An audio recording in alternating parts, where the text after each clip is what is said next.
Each year, we recognize community accomplishments in preventing and reducing youth alcohol, tobacco, and other drug use.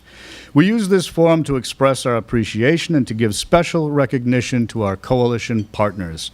Engaging speakers and authors provide new information and inspiration. We also are very proud to spotlight the accomplishments of our youth. In a world where so many efforts are short-term, we try to initiate long-term efforts to realize the potential and promise of our youth. Of course, we can only accomplish this work with the support of our grantors, and we are therefore grateful to them all. We appreciate all of the financial support we receive, big and small, and recognize all grantors and contributors in the handout on your tables for their investment in our youth and communities. This is the 6th year CADY has sought sponsors to underwrite the costs of this event. We are very grateful to the following for making this 18th annual summit possible. Our major sponsors are the Community Health Services Network, Lakes Region Mental Health Center, New Hampshire Healthy Families, Service Credit Union, Spear Memorial Hospital, Alex Ray and the Common Man family of restaurants, Northeast Credit Union, Bank of New Hampshire, Granite State Credit Union, Meredith Village Savings Bank, and Mid-State Health Center.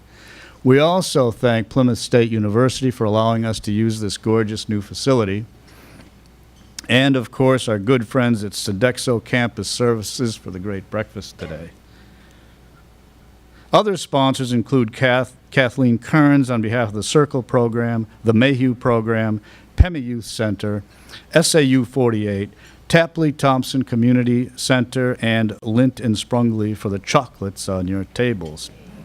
And with that, I'd like to welcome Deb Naro for her presentation on collective action, collective impact.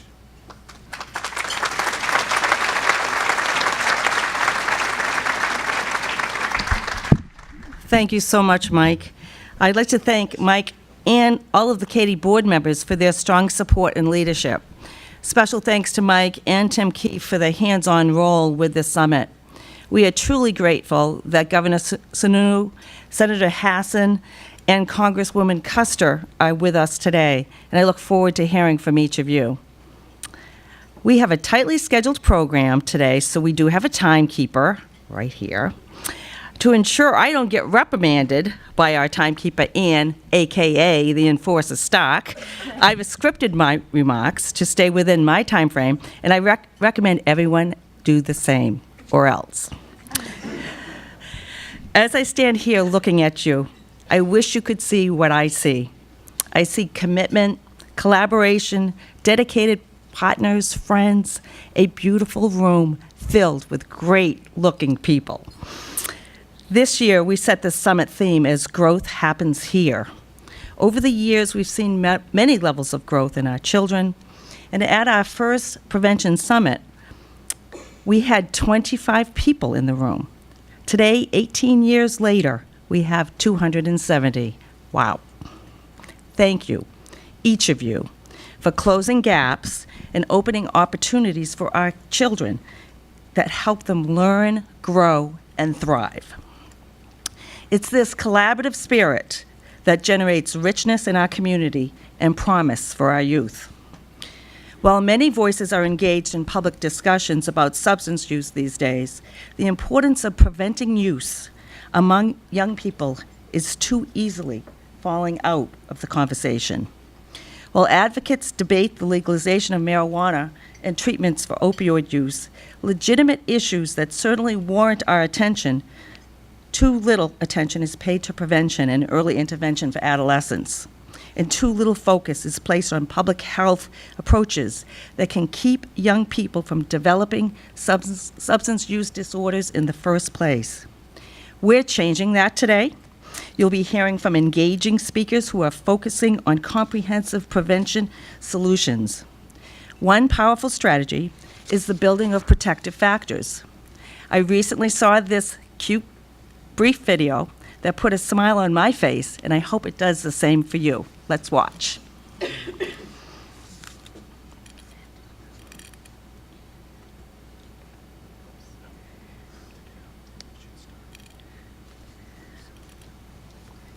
It's coming. Technical.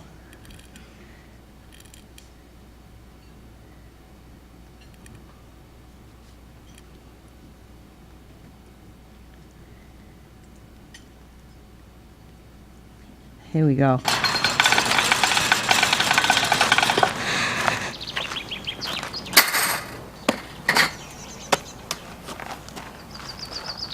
the greatest hitter in the world! Strike one. I'm the greatest hitter in the world! Strike two.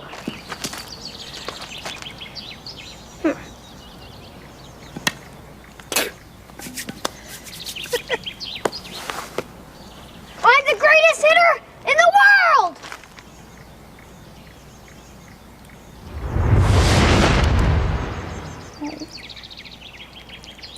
Strike three. Wow! I'm the greatest pitcher in the world! Optimism. Pass it on. A message from the Foundation for a Better Life. We all need that infusion of optimism, don't we? But here we go. Building resiliency is a powerful protective factor against substance use. Disappointment and stressors cannot be avoided. It's a natural part of life.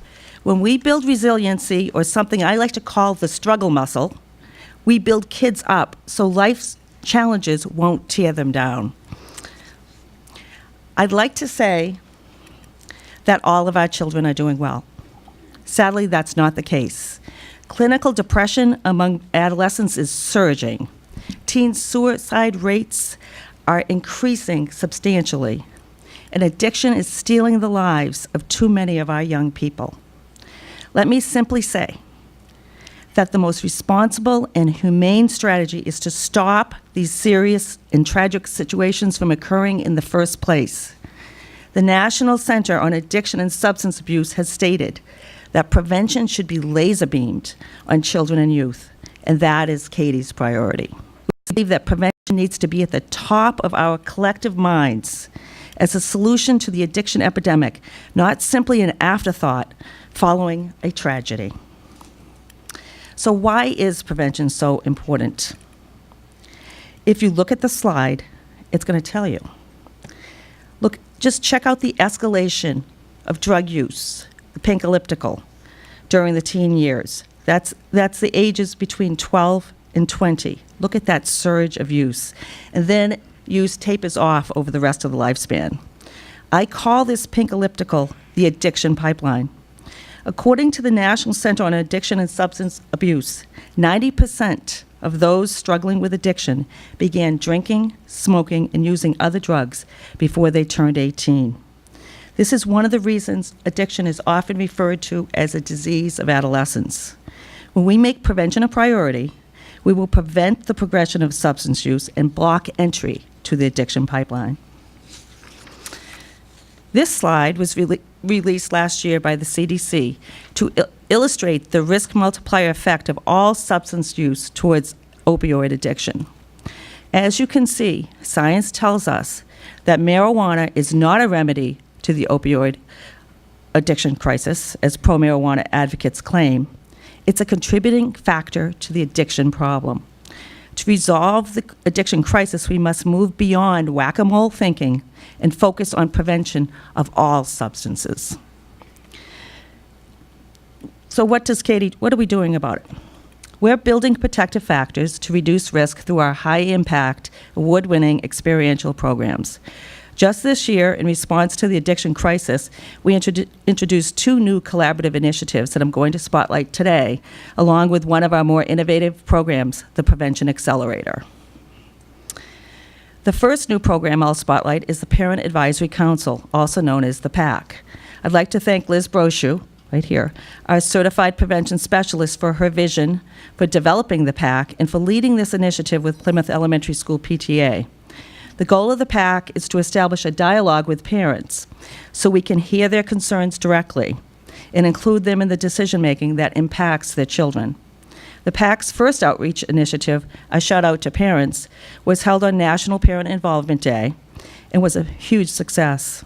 There's a lot of energy and optimism in this group. Several PAC members are in attendance today, and I'd like to ask you to stand, please, and be recognized. Where are you? I know you're here.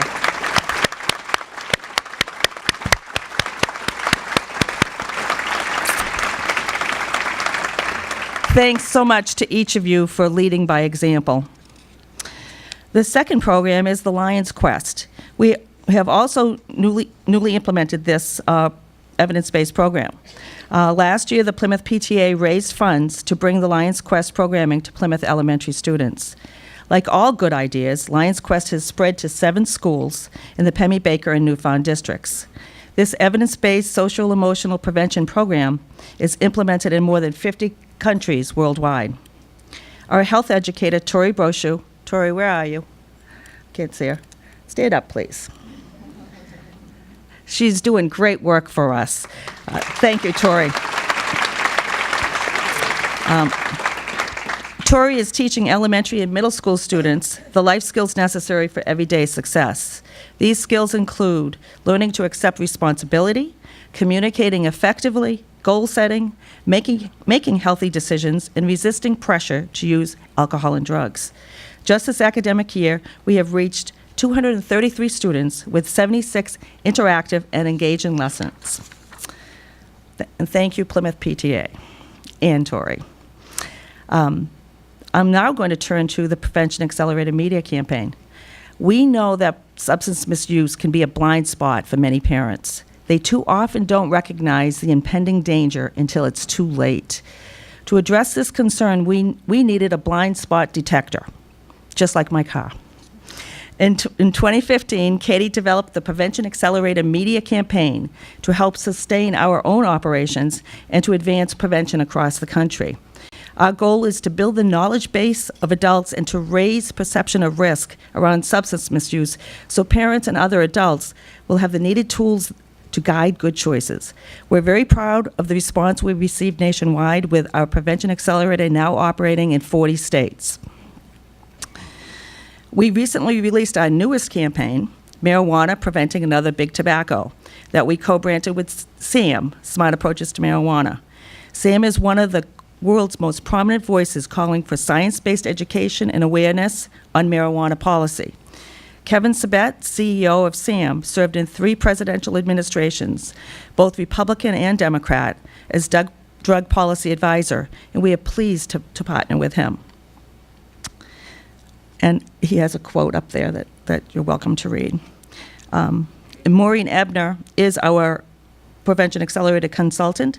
She's at a table in the lobby. If any of you want more details on this solutions-based strategy, please stop and see her. We know that complex problems, such as substance use disorders, are just too big for a single individual, organization, or level of government to solve alone.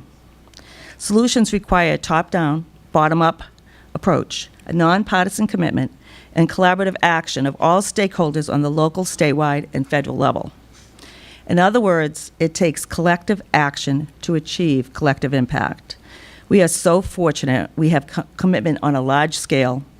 These are some of our key stakeholders and elected officials who are advancing prevention and saving lives every day. Many, many thanks to each of them and to all of you who can't be pictured, but you're there for us, and we love it. I'd love you for it. In your packet, I have a call to action for you. In your packet, you have 2 handouts. One is the Addiction Crisis Line, and the second is the Take It to the Box initiative that we have with Spear Memorial Hospital and our local law enforcement. So that it's a permanent disposal for prescription drugs. Both are working to prevent addiction and support recovery. Please take these flyers and hang them in your workplace or at the community level. Wherever you don't see it, that's where it needs to be. And we really appreciate your help with this. This next image, I love it because it really says it all.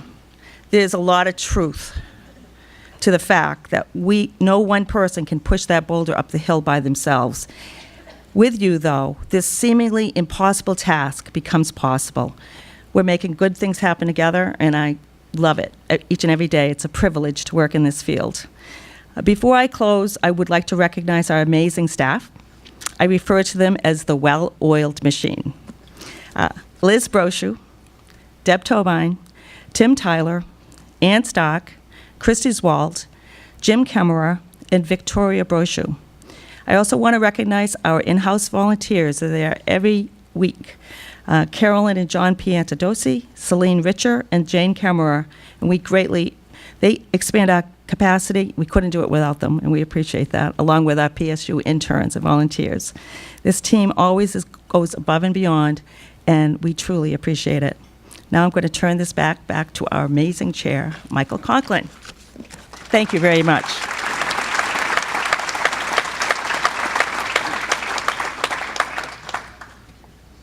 Apparently, I guess she's a little shorter than I am, but just a little.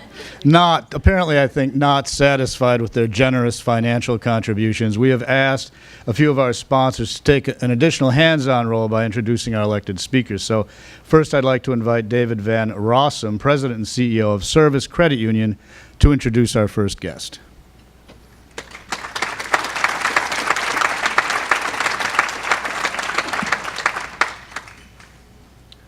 Thank you, and thank you to the CADY team for reaching out to us this year so that we could be a part of this this wonderful summit and hopefully join the team in your efforts into the future. So we're really, really proud to be a part of this event and a part of the CADY team.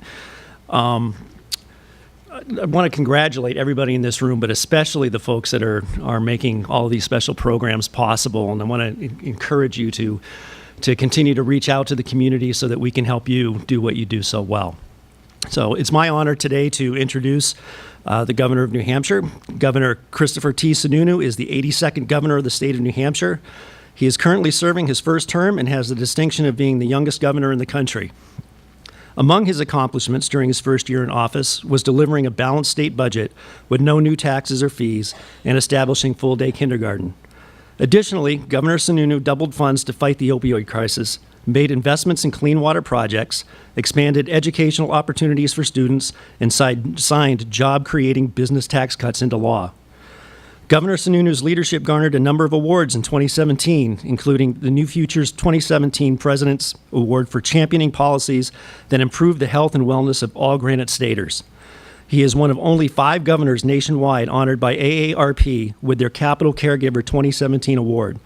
And I know he didn't have anything to do with the fabulous breakfast we all had this morning, but he's the Lydia House of Hope Lebanese cook-off winner, so he's the reigning champion.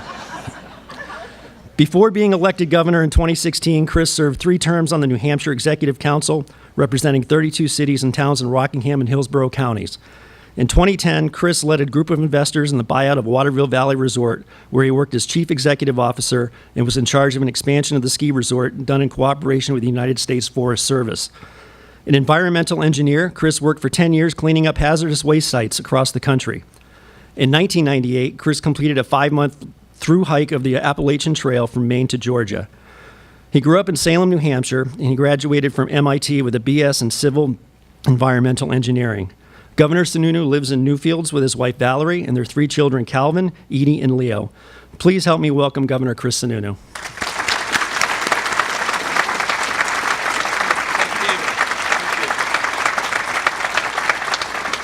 Thank you, David. I want everyone to notice David's tie, by the way. He got the memo.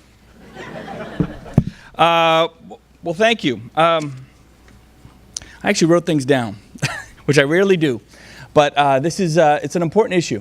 So what I thought I would do is I want to start by talking kind of at 30,000 feet. A little bit where we've come, some of the changes we made, kind of where we are, where we're going, and then get into a few of the specifics because I think we've had some real success. Nothing you want to wave the flag on just yet. It's all about the results. Success is really in the results, but some of the successes we've had, specifically at the state level and the legislature, I think are opening some doorways and really creating some pathways and doing it a little bit differently. And I think that's where we really have to challenge ourselves in terms of what we're going to do and what those next steps are going to be. You know, we talk a lot about prevention here today. You have to remember, obviously, treatment and recovery and enforcement. With prevention, all of these pieces really have to work synergistically. And I have to tell you, as governor, it's impressive how this state works synergistically within those different areas. There are a lot of states that would have a conference like this that would be talking about prevention and mental health, and law enforcement wouldn't even be in the door. But you have tables of law enforcement officials here. You have, where's John DeLina? I got to point him out. John, you here somewhere? Did you run it?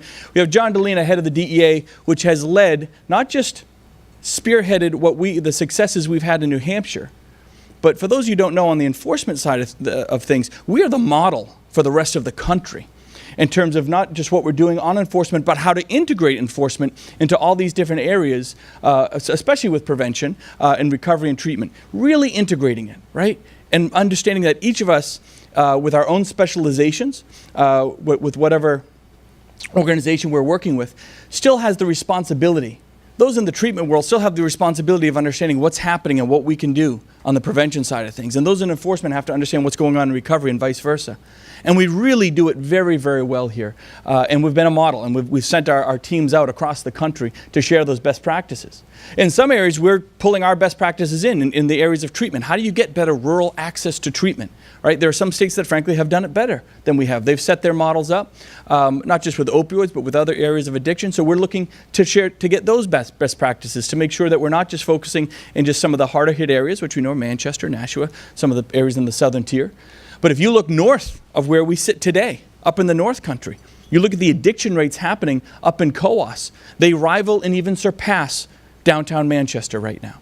That is really the next battleground. And making sure that those folks have access to treatment, and we're not saying, hey, when you realize you have a problem, don't forget to get in your car and drive 150 miles south to Manchester to look for treatment. That's not a viable solution. And so by bringing some of those best practices in, really challenging ourselves to think outside of our traditional boxes, I really believe that's why we're seeing some moderate success here. You know, we saw our death rate tick down just a little bit. The overdose rate is still sky high. So there's clearly a lot of work to do. So let's talk about funding first, because everyone always wants to talk about the funding. And you need the funding. Without the funding, it's really hard. So there's a couple aspects. First, as a lot of you know, we came in and the alcohol fund was at 1.7%, and it was hard. It wasn't easy, but we got that doubled to 3.4%. And for those who haven't heard, we've made an even bigger stride. And I don't know if anyone is here from the Hospital Association or the hospitals, but the deal that we've put together as of about a month ago finally says we're done battling over the alcohol fund. I mean, that has been the battle year after year after year in the legislature.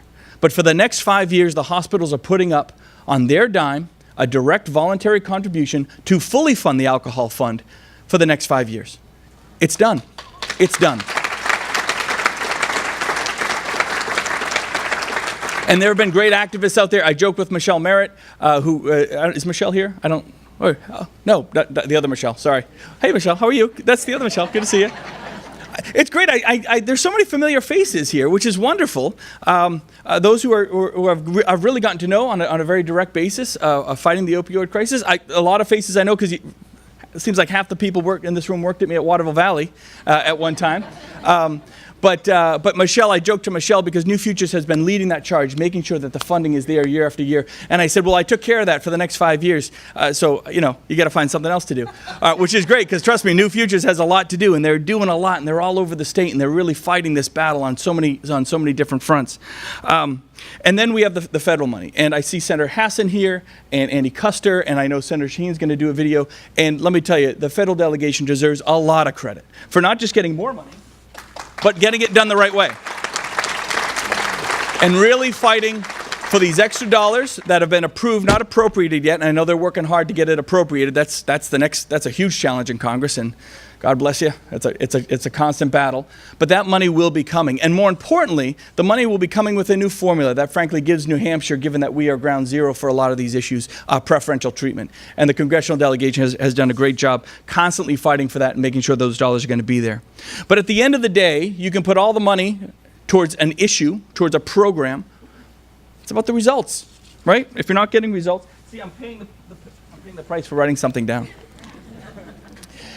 It's all about results, and that's really where we're focusing on. You know, are we opening new centers? Yes. Are we cutting ribbons on new opportunities? Absolutely. Are we trying to expand rural access to treatment? Absolutely. Cutting ribbons is great. Saving lives is better. That's what it's really about. And it's not just the lives we save with Narcan. It's not just the lives we save with folks coming in and saying, look, I need help and I want to enter a recovery program. But it extends beyond that, because again, when we talk about integrating, not just with recovery and treatment, prevention, enforcement in the area of the drug crisis, it's integrating with behavioral health and mental health, child welfare, abused kids, We've had real issues in the state in a lot of these different areas. The best way to address them, and we're really laying new foundations in mental and behavioral health across the state. It's phenomenal. Again, it's about getting the results. But the best way to do it is finally get all of these silos working together, right? Getting all these circles finally overlapping and understanding where this crossover. Does it mean that everyone with an issue, a mental health issue, has a drug crisis or vice versa? No, of course not. We know that. But when we talk about kids and the toxic stresses, and what happens, and making sure that kids with a problem don't become a kid in crisis. That is really nationally, frankly, where we have failed, right? We've let these undiagnosed issues go for too long. We've let these kids go without the support systems that, frankly, we need to be there. And it doesn't just start in their junior and senior year in high school. I'm a big believer you need to start a narrative that starts all the way back in the first grade. And again, I'm just giving it to you as a dad. Right? I have a 13-year-old, I have a 12-year-old, I have a 5-year-old. I am scared to death. And I really mean that sincerely. I am so scared. Because we know that these issues, these crises, do not delineate based on income or status or zip code or black or white or man or woman, whatever. It hits everybody equally. Everybody equally.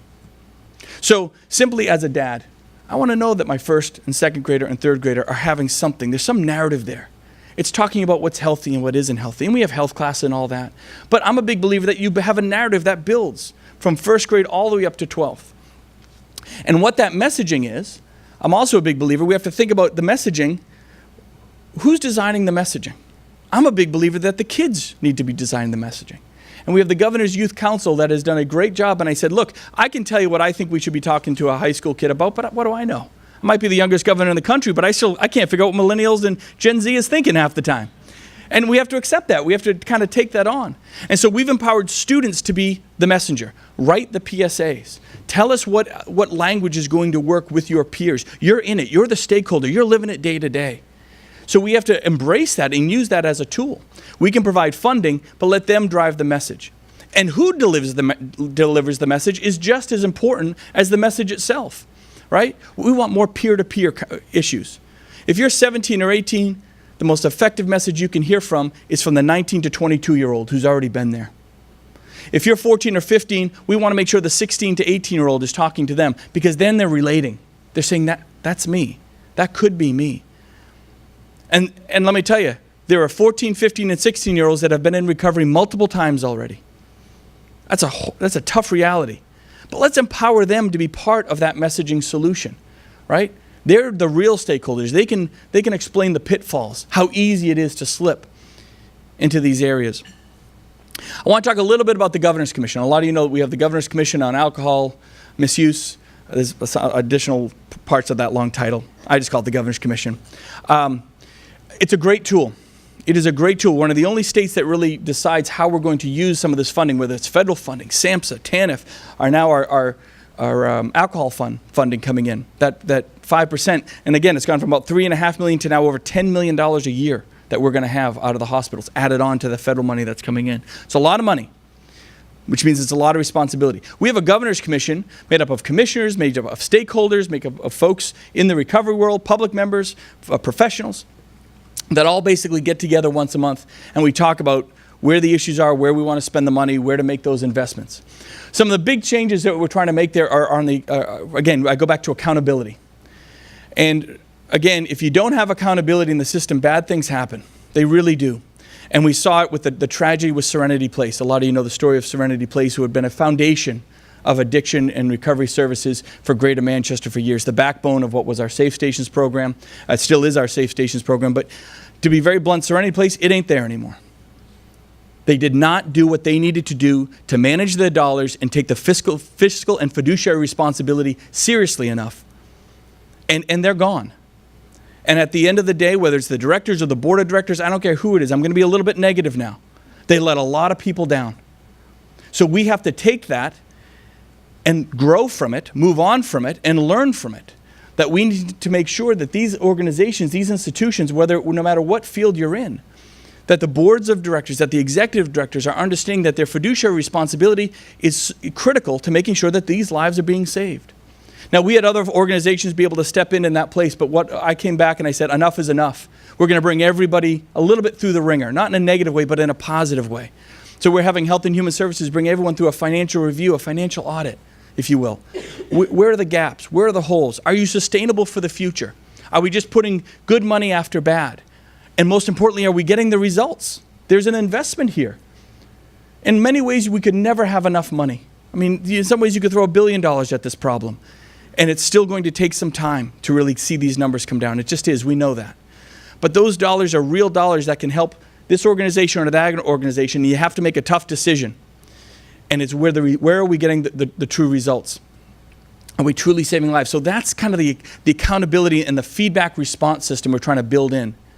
And I'll also be a little blunt because I think I'm preaching to the choir a little bit. I think politics gets involved, not Democrat-Republican politics, right? But you have a lot of organizations fighting for these dollars. That's just the nature of nonprofits, and that's fine. That's good. You should fight for the dollars. You should be up there fighting to make sure you get your voice heard. But there's a lot of wheeling and dealing that tends to go on. I don't have a whole lot of patience for that, to be honest. I don't, and you shouldn't either. You got to fight hard for your organizations, but at the end of the day, we're bringing in an independent voice. Patrick Tufts is now leading that governor's commission, who is the head of Granite United Way here in New Hampshire. Patrick understands how to manage a lot of these entities, a lot of these interests. And at the end of the day, he understands that it's all about results. And so that's kind of the fundamental mindset we're really trying to bring to the table. The last thing I really want to emphasize is a lot of the stuff we've done, not just on child welfare. We did some huge things in the budget. We've added more staff into DCYF. We're finally paying them. We got their pay up at least a little bit. There's a long way to go there. But this latest round of bills, 590 and 592, a lot of you are on the front lines of it.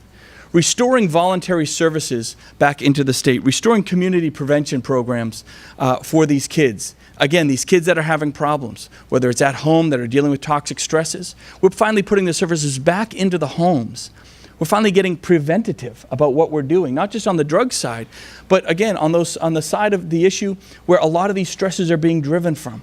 And we're going to be proactive, and that's how you get these caseloads in DCYF down. That's how you get these issues of kids trying to deal with those stresses, coping with drugs or whatever it might be. That's how you get those issues down. And when we talk about our safe schools, we have to make sure that, again, we're dealing with the undiagnosed mental health in adolescence, specifically in middle and high school, where, again, these kids that they're looking for an outlet. They're screaming for somebody to help them. And for a while, we've sat back and said, it'll be all right. It's not all right. We see what happens. We see the tragic results when we don't deal with it at a very individual level. It's easy to put money at a problem. It's easy to focus on the institutions. The challenge of government is doing it different. How does the big government get results for the individual? That kid, that business, that mom, that dad, whatever it might be. We got to change our system. And so that's, I guess, the ultimate challenge. And you've heard me say it before, but I'm going to keep leaving it with you. And again, I think you get it because we're already seeing great movement and great positive movement. Going to be some time before we see some incredible results, but they are coming. We have great people on the front lines. We have passionate people out there. The challenge is to think out of the box a little bit, right? It's easy to keep doing the same thing you've been doing time after time after time. Government tends to do that a lot. It's hard to go home and say, are we doing this right? Are we doing an internal review? Are we getting the results that we wanted? And if not, what are we willing to do to change how we're going to get there? Are we willing to put the politics aside? Are we willing to put personal grudges and interests aside? Because it ain't about us. It isn't. And the folks in the State House don't have all the answers. In fact, the folks in the State House don't have a whole lot of answers. We get the answers by coming out to you. And I know I'm doing a lot of talking right now, but at the end of the day, it's about listening. What is happening with that mother? What is your story? Why was your son in recovery 4 times before it worked for him? Right? And when you hear those stories, you find out where the barriers were. What didn't work? What did work? And then hopefully that is then driving the policy. People driving policy for results. It sounds simple, it's not, because we have a tendency to kind of make it easy and go the other way. So the challenge to you is to keep us on our toes. Keep working with your representatives. The fact that you have the Senator Gaida and Executive Counselor Kenny, they get it. They're right on board with all of this. It's not just here for a headline. We're here to listen. We're here to make sure that your voices who are on the front lines are really part of that solution. Challenge yourselves how you can do better. Challenge us. Challenge us how we can do it better. Keep us accountable. When those dollars come in, sounds great. But what are we doing with them? Are we getting results in your community? Are we only focusing in one area? Are we putting too much emphasis here? Are we ignoring behavioral health and mental health? We've laid a huge new groundwork for this stuff. Huge opportunity. Let's take advantage of it. Don't waste the opportunity. We're at a great inflection point. We've got a lot of very positive catalysts ready to drive us in the right direction. Help us find those answers to get those results. Thank you guys very much. Appreciate being here. Thank you guys.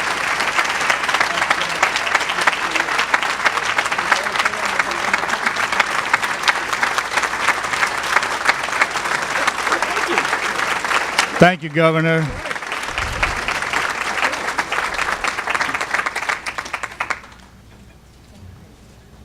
Little extra chocolate for the governor, I see. The governor clearly eats chocolate. So, hey, thank you, Mike. Thank you. Nice to see you again. And now we're going to have a video message from Senator Shaheen.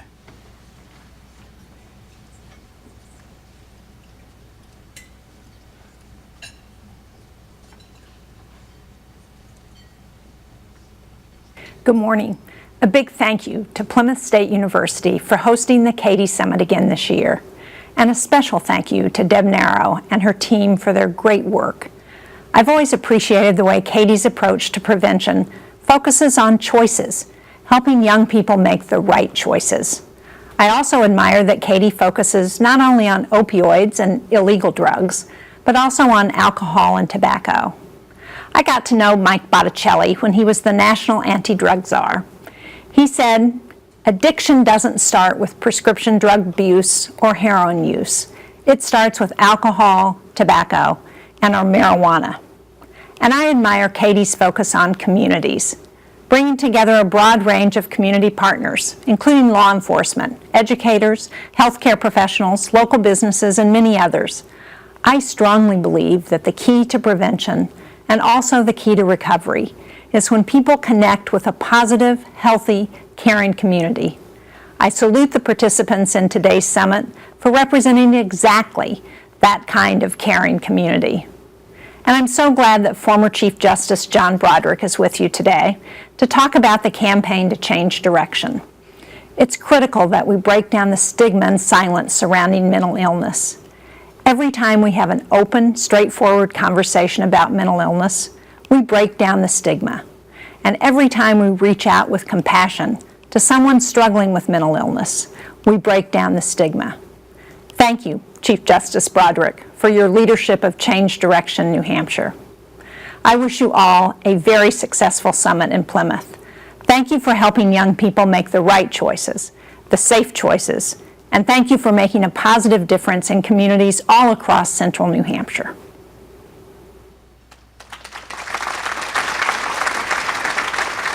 Good morning.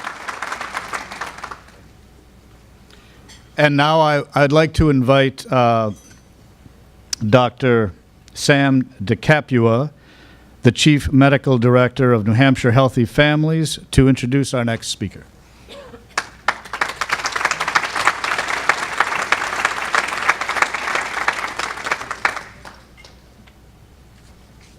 Good morning. My name is Dr. Sam DeCapua, and I'm the Chief Medical Director at New Hampshire Healthy Families, a New Hampshire-based health plan focusing on whole person, integrated care approach to serve New Hampshire Medicaid population. It is a real pleasure to be here this morning with all of you.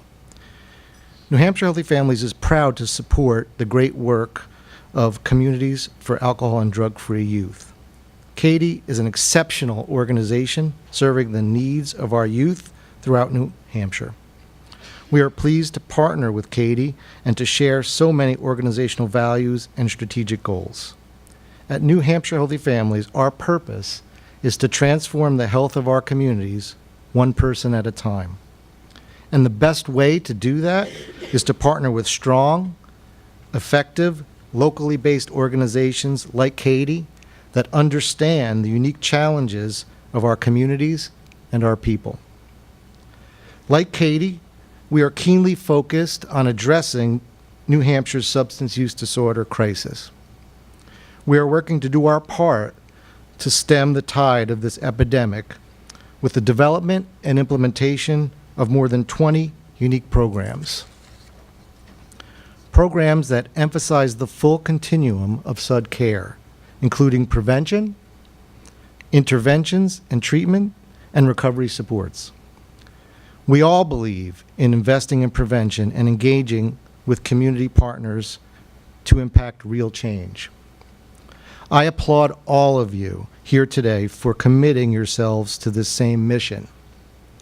From providing barrier-free access to care to hands-on local engagement, New Hampshire Healthy Families is a proud partner of CADY and this important conference. Now it is my great privilege to introduce someone who has been a leading voice in New Hampshire, in Washington, D.C., and nationally on issues surrounding substance use disorder, specifically on the need for increased state-federal partnerships and investments in prevention, treatment, and recovery support. She has been a true champion of this critical issue from her time in Concord as our governor and now extending to her work in our nation's capital as our United States Senator. Senator Hassan is the second woman in American history to be elected as both governor and United States Senator, along with Senator Jeanne Shaheen. In the United States Senate, her priorities include building on her work as governor to strengthen prevention, treatment, recovery, and law enforcement efforts to combat the opioid crisis.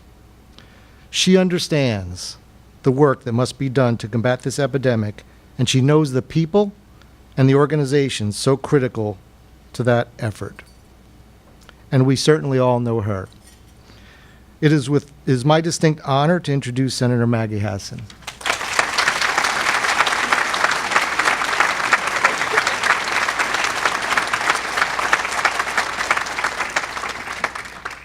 Well, good morning, everybody. And Sam, thank you so much for that very generous introduction and for everything that New Hampshire Healthy Families is doing to evolve itself in terms of programming to treat substance use disorder. So we are very, very grateful, as we are to all of the various leaders in this room from so many different perspectives in working together to really develop appropriate targeted responses to this ongoing epidemic. It was also great to hear from Governor Sununu. It is great to be here with my colleague, Congresswoman Kuster, and to hear from Senator Shaheen on the video.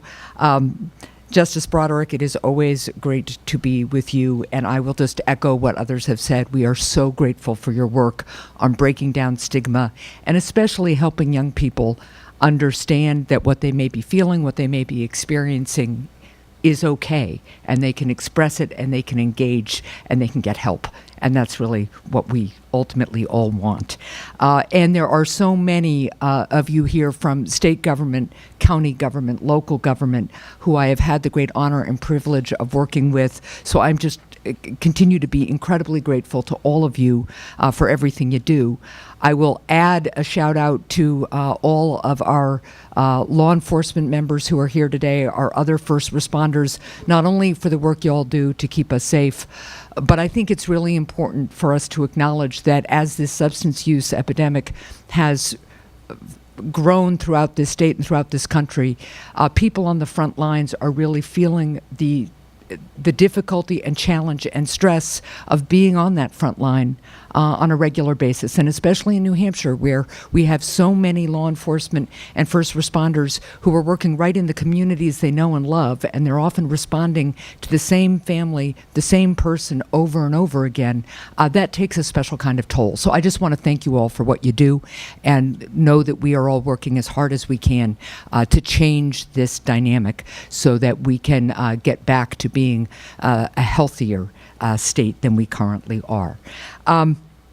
To all of the community partners here, thank you, and in particular, CADY and all of the advocates, thank you for your leadership and your work to help combat substance misuse, especially among our young people. And I won't be able to stay when the awards are given, but a special congratulations to all the award recipients too. Everyone in this room knows painfully well the devastating impacts that the fentanyl, heroin, and opioid crisis has on the people and communities of this state. We also know that this crisis is impacting the next generation in a number of ways, straining their family life, hurting their development, having real long-term health effects. I went to a meeting in Plastow, New Hampshire, 6 weeks ago or so, of families who have lost a loved one to this epidemic, or people who are in recovery get together at a church in Plastow regularly. And I was invited to join them and report in a little bit about what's happening on the federal level. And at the end, after the meeting had concluded, a little girl who I had met at the beginning of the meeting came back to me with her mom. And her mom was doing, what moms do. We shove our kids forward when we want them to engage with somebody. Go talk to the senator. You have something to tell her. And of course, this little girl whose name is Jada just froze. So I said to her, Jada, do you want to walk me out to my car? And she said, yeah, that'd be good. So we walked out to the car and I said, what's on your mind? And she said, well, Senator, I just wanted to let you know what it has been like for my family ever since my cousin died of an overdose. This is a 4th grader. She said, he used to call me little one because I'm the youngest of the cousins. And she said, he used to have to go to jail, Senator, but he just told me that that's like time out for grown-ups. She said, but, my aunt is sad every day because he was her son. And my mom's sad because he was like a son to her. I am devastated that a 9-year-old in my state has to seek out her United States Senator to talk to her about this. I am also incredibly proud of that 9-year-old little girl for seeking out her United States Senator to talk to her about this. That's what we do in New Hampshire. We raise these things with each other and then we tackle them. But it is a reminder of the work that we still have to do. Now, we are, to so many of the speakers' points, responding. And we are doing in New Hampshire what we do so while coming together and working on this. One example is in the Laconia School District, which I visited earlier this year. They are focusing on preventive efforts. They are building an entire infrastructure of behavioral health professionals to strengthen students' health and wellness on site. They are working on solutions including anxiety and stress management and individual intensive supports for at-risk students. Communities are responding collaboratively. CADY has been a leader in these efforts for nearly 2 decades. And our federal government has to match this response. My top priority in supporting people like you on the front lines of combating this crisis is finding the resources to help you do what you all know so well how to do. Finding more funding to help at the state and local level. So we have secured $3.3 billion in additional funding as part of the recent government funding bill, including a $142 million set aside for the Trump administration to distribute just to the hardest hit states like New Hampshire. We are still working on getting our colleagues to join us on supporting that formula. So if you know people in other states, it's a good thing to do to reach out to their federal delegation and say any state that has a per capita higher mortality rate than others should have their funding adjusted so that we can really work on this. But we are continuing to work as hard as we can. We ultimately are going to need more funding, but this is a step forward. And to the governor's point, the funding does, in fact, have to be well managed. And I think Governor Sununu and I totally agree on that. But I think it is also really important to be careful not to mask a lack of funding by dismissing financial management challenges just as mismanagement. Because sometimes if you're on the ground trying to make funds last and you've got people with urgent needs, you are going to respond to those urgent needs and not hire a CFO or a CPA to take a look. And we have to be able to do both of those things. And that's where having adequate funding along with strong financial management makes a real difference. I also wanted to report in on what the Senate Help Committee has also been doing. We recently passed the Opioid Crisis Response Act, which includes key provisions I've championed to strengthen the federal response, including the Bipartisan Comprehensive Opioid Recovery Centers Act, which I introduced with Senator Capito from West Virginia. That provides wraparound treatment services to those struggling with addiction. And another bipartisan bill I introduced to train more new doctors to be able to prescribe medication-assisted treatment. I also took a recent trip to our southern border to talk with Border Patrol agents about what they are seeing in terms of not only the supply of illicit drugs, particularly fentanyl, coming over the border, but from the United States, cash and guns go down to Mexico and support those cartels, which are driving the supply as well. And then I went to Mexico City to meet with some of the officials there, and I will tell you their interest is on what we're doing to lower the demand for these drugs, while our interest, of course, is what they're doing to lower the supply. Here's what both countries have in common. We are losing tens of thousands of lives to this epidemic. They had 30,000 murders in 2017, mostly related to drug cartels. And we lost over 60,000 people to drug overdoses. So we have common ground here to tackle this from both sides, and that's one of the things that I'm committed to doing with all of you. I'm going to continue working with our wonderful delegation from New Hampshire, our state and local officials, as well as members of both political parties in Washington to combat this epidemic. We all share the responsibility of confronting this crisis, particularly as we work to prevent our younger generations from experiencing further consequences. The collaborative efforts and focus of everyone in this room are absolutely essential to this fight. We are a democracy where every single person matters and counts, and our success has always been that we recognize that and we nurture the talent and energy of each of us, recognizing how much stronger we are when we do that. That is, in fact, our country's secret. And that's why the imperative of making sure that we are helping every young person avoid substance misuse, but also helping every person who does suffer from substance misuse get the treatment they need, enter recovery with the help and support that they need, supported by best practices, and then go on themselves to roll up their sleeves and make sure that we're doing everything we can to be as healthy and strong as we know is possible. So thank you so much for having me this morning. Congratulations on this phenomenal turnout. And again, I can't tell you what a difference every single thing that every one of you does makes. Take care.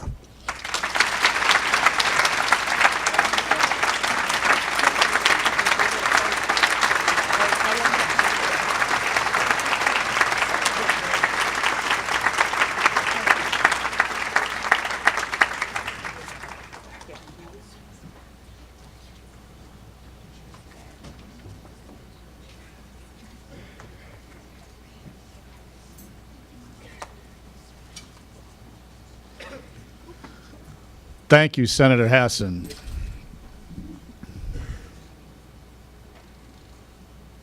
Another one of our great partners is Spear Memorial Hospital, which is probably a half a mile from here.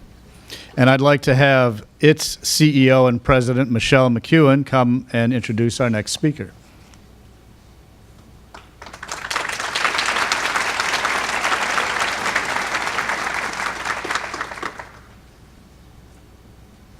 Thank you, Mike. As Mike said, I'm the CEO of Spear Memorial Hospital. I hope you all know that's your local community hospital, and it is, just up the street. So on behalf of our organization, I'd like to say that it's our pleasure to be a partner with CADY in all the work that they do with education, outreach, and prevention. Too often, we see the effects of substance misuse in our emergency room and the toll that it takes on that individual, but also on their family and our community. It's our hope that with the appropriate prevention activities and activities and engagement of our youth, that we can reverse the historical trend of the increases we've seen in these incidences. Spear and CADY, a number of other local organizations that are in this room, are part of the public health network for this area. And as part of being that network, we have a number of initiatives the state has asked us to address. and substance misuse is one of those important initiatives. CADY's our expert on the network, and so they're leading our efforts in this initiative. And so frequently they're bringing us reports back on the activities they've undertaken and those that are planned. And I have to say, I am always awed by the amount of work that this organization gets done for being such a small organization. It's also very heartening to see the outcome measures they share with us and the progress that's being made. I know there's a lot more to be done, but they are making an impact. Thank you, Deb. In addition, each year Spear Memorial Hospital provides a community health grant program in an effort to help our area organizations that share our mission, our vision, and are committed to helping our communities reach optimal health and well-being. And we're happy to have been able to support CADY's efforts through this grant program for the past 4 years and to have had the opportunity to help them make a difference. It is now my honor to introduce our next speaker, Congressman Kuster. Congressman Kuster went to Washington in 2013, determined to put an end to the gridlock. And during her time in office, she has established a record of working across the aisle to get things done for our constituents of Granite State. Annie is a strong advocate for the issues that matter most to us, including policy on mental health and substance use disorders. The Congresswoman is the founder and co-chair of the bipartisan Heroin Task Force in Congress. The task force now boasts more than 100 members from both sides of the aisle. Earlier this year, the task force released its legislative agenda, which includes common sense, bipartisan legislation to address the opioid epidemic by supporting prevention, treatment, recovery, and law enforcement efforts. Congresswoman Kuster continues to host roundtables across the state on the topic of the opioid crisis to gain feedback from all of us. And she brings her constituents to D.C. to testify before Congress, as she has done with Susan Messenger. Annie was born and raised in Concord, New Hampshire. She lives with her husband, Brad, who's an environmental attorney in Hopkinton, where they're raising their 2 sons, Zach and Travis.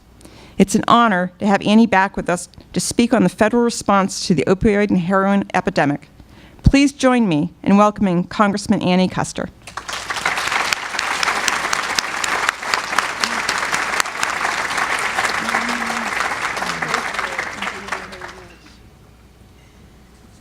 Thank you, Michelle, and great to be with all of you. That was really wonderful to hear Governor Sununu, Senator Shaheen, Senator Hassan. I hope you understand this is a very bipartisan approach. It's one reason that we're also dedicated to this issue is that this is the New Hampshire way, bringing people together to get things done. But on this issue in particular, we're making tremendous progress in Washington and here in New Hampshire, thanks to all of you. And one thing that I really want you to understand is that we are bringing that New Hampshire way to Washington, working closely as a delegation. You all might recall that in 2013, then Congressman Frank Ginta and I founded this bipartisan heroin task force. We now have 106 members of the House of Representatives working together, half Republicans, half Democrats. And I don't want to get partisan, but we can all agree on this. Congress is not working very well together. And so this is one of the rare issues where we are really coming together and really making a big difference and working well with our colleagues over in the Senate. So in 2014, we passed 14 bills. We literally called it Heroin Week. We did it all in 1 week. And then at the end of that year, we got the first $1 billion dedicated to the opioid epidemic in the 21st Century Cures. As Senator Hassan mentioned, recently in the omnibus legislation, we got $6 billion more over 2 years. But let me just say this, I differ a little bit with the governor. He's right, we need to spend the money wisely. I don't differ with that.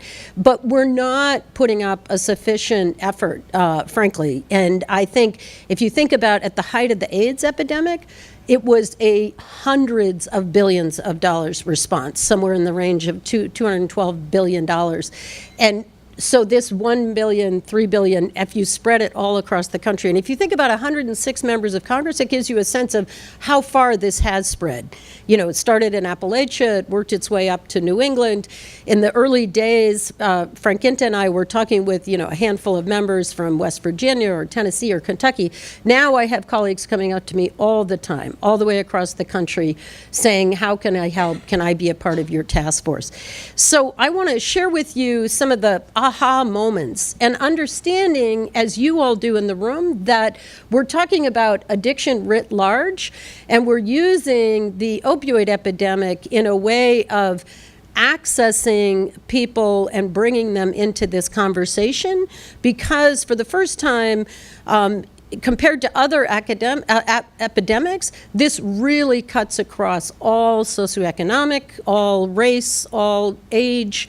There are no barriers. As I used to say with my mother with Alzheimer's, it's an equal opportunity illness. This is an equal opportunity affliction for your entire family. And so my goal from the beginning has been to use this to educate my colleagues. The aha moments that I have when I meet with all of you out in the field, I take back to them, I share with them. And then over time, we have completely changed the narrative. You don't hear people on either side of the aisle talking about this being a moral choice or this being those people.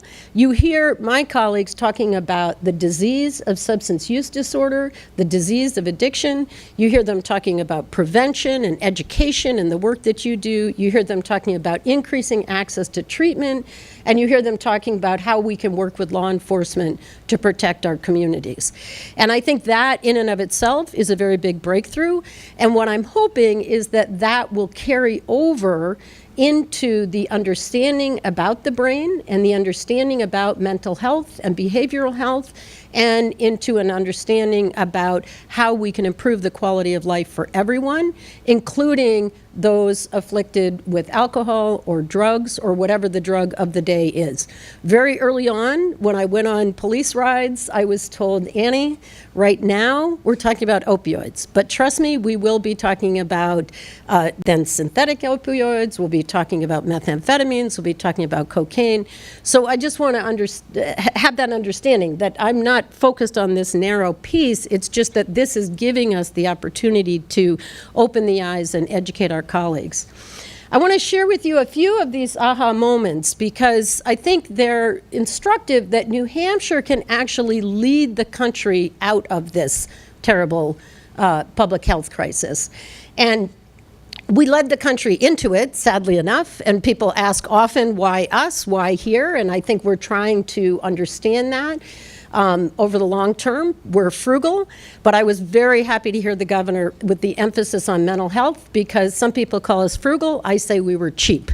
We didn't reimburse sufficiently for mental health and behavioral health, and over time, the doors closed and the treatment centers closed, and you can't get better. And that's really part of the problem. So we're turning that around. We're getting funding for we're working up in Bethlehem. We've got some federal grants now to improve Friendship House. I know Alex did incredible work, Alex Ray, with Farnham North in Franklin. We expanded there. We're working on veteran homeless housing. There's all these pieces that we've got to put together structurally.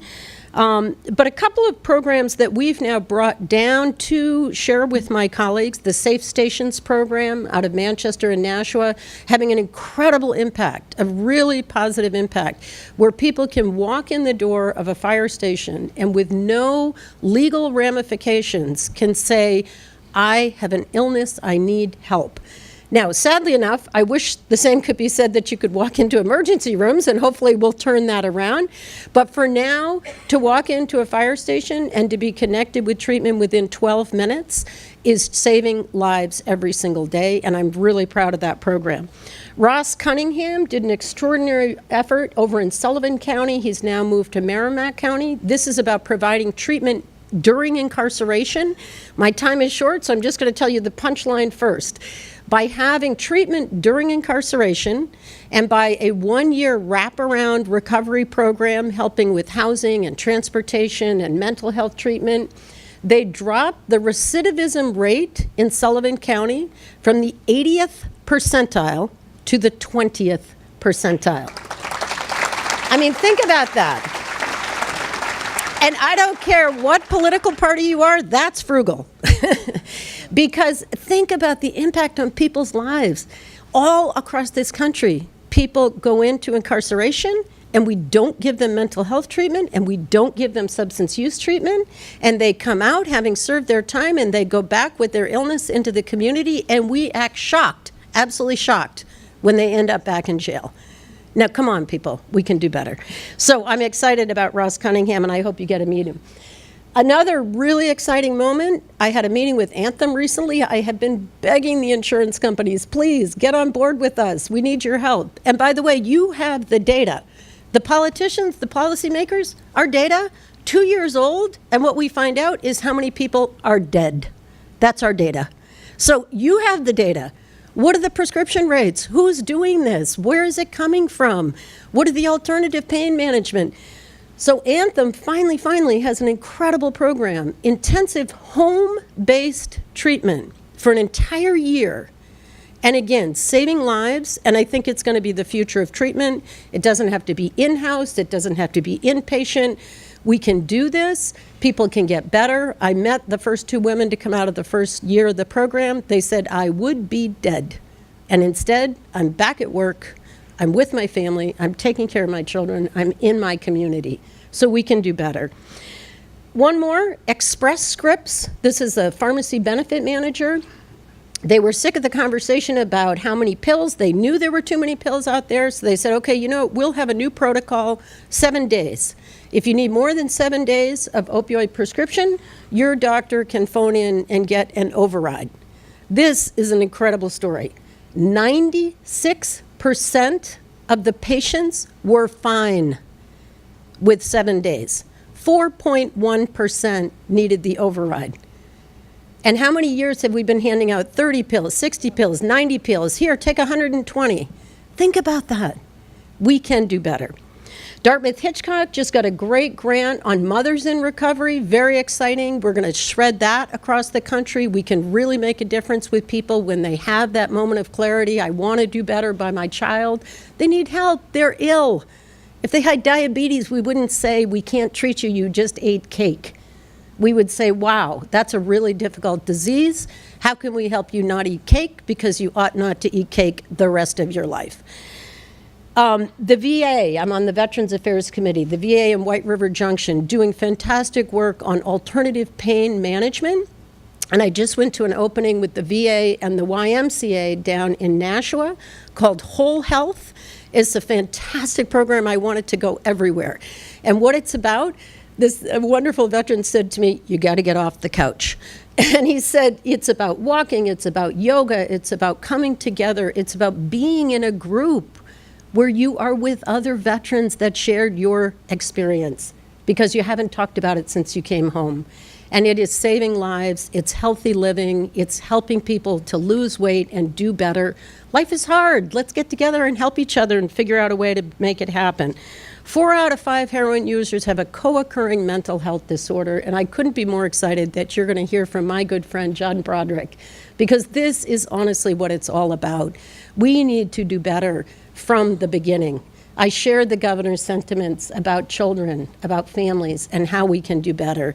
But we need to understand, you don't wake up one day to be a heroin addict. Trust me. These are our sisters, our brothers, our sons and daughters. And I'll just close with this because you do incredible work. And since I saw you last year, I have joined the ranks of families all across this country struggling with a loved one. My own brother, 68 years old, he has a family, 3 children, 2 grandchildren. He has a business. He lives out on the West Coast. And last year, he had a series of hip surgeries that didn't go well and got more and more complicated. And from September 11th to April, he was on oxycodone and OxyContin every single day. Luckily, we have a big family, 5 kids. We took turns flying out there, trying to help him through the surgeries, trying to help his family. But last May, we had to have an intervention to get him into a 28-day treatment program. So I'm very happy to report that we've made it through 1 year.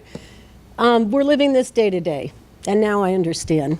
what everybody's been going through and what one step at a time means and one day at a time. And I just want to say that having this lived experience is actually helping me to be a better legislator, and I hope that I can carry your stories and your sentiments. I was so proud of him. Obviously, we didn't share this for quite a long time. I want to make sure that he got on the right track. This was hard for his family. It's been very difficult for all of us. But now that he's doing well, I had shared it in Washington, and a reporter asked me to tell the whole story. So I called him up and I said, "What do you think?" And he said, "Oh, that's the 12th step." And he said, he was so proud. And he said, "Yeah, that's what we do. When we get better, we go out and tell our story and we help to break through the stigma." And so I just want to thank you for what you're doing every single day. I'm proud to represent you. I'm proud of my brother. And I think we can do better as a state. Thank you.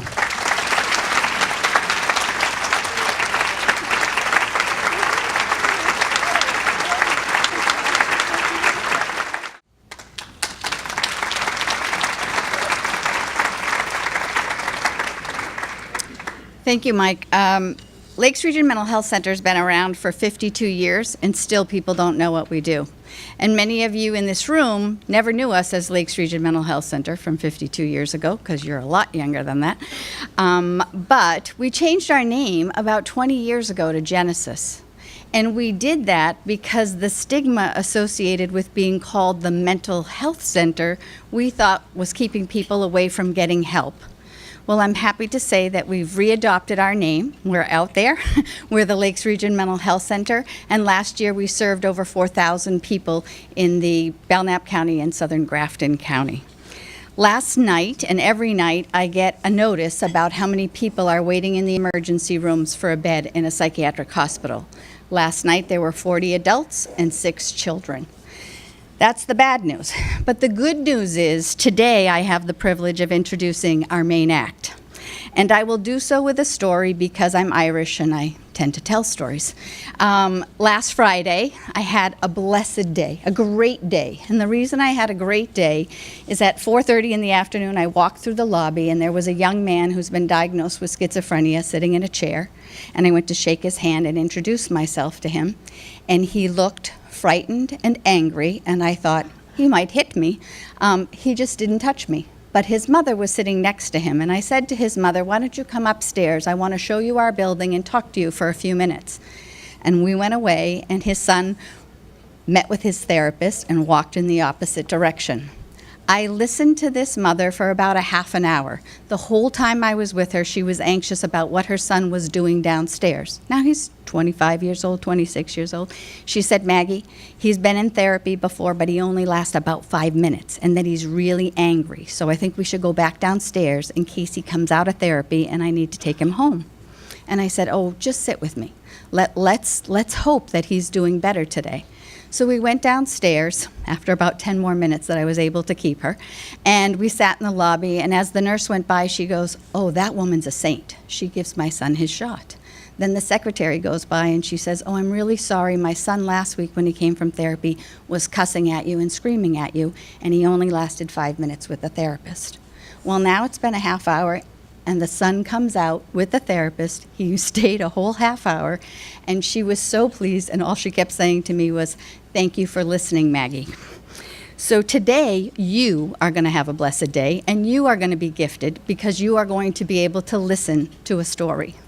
And the story is about a gentleman who has been introduced many times with many titles: the Honorable, the Chief Justice, a lawyer, a leader, a director. Today, I would like to introduce you to a father who so loves his son, John Broderick.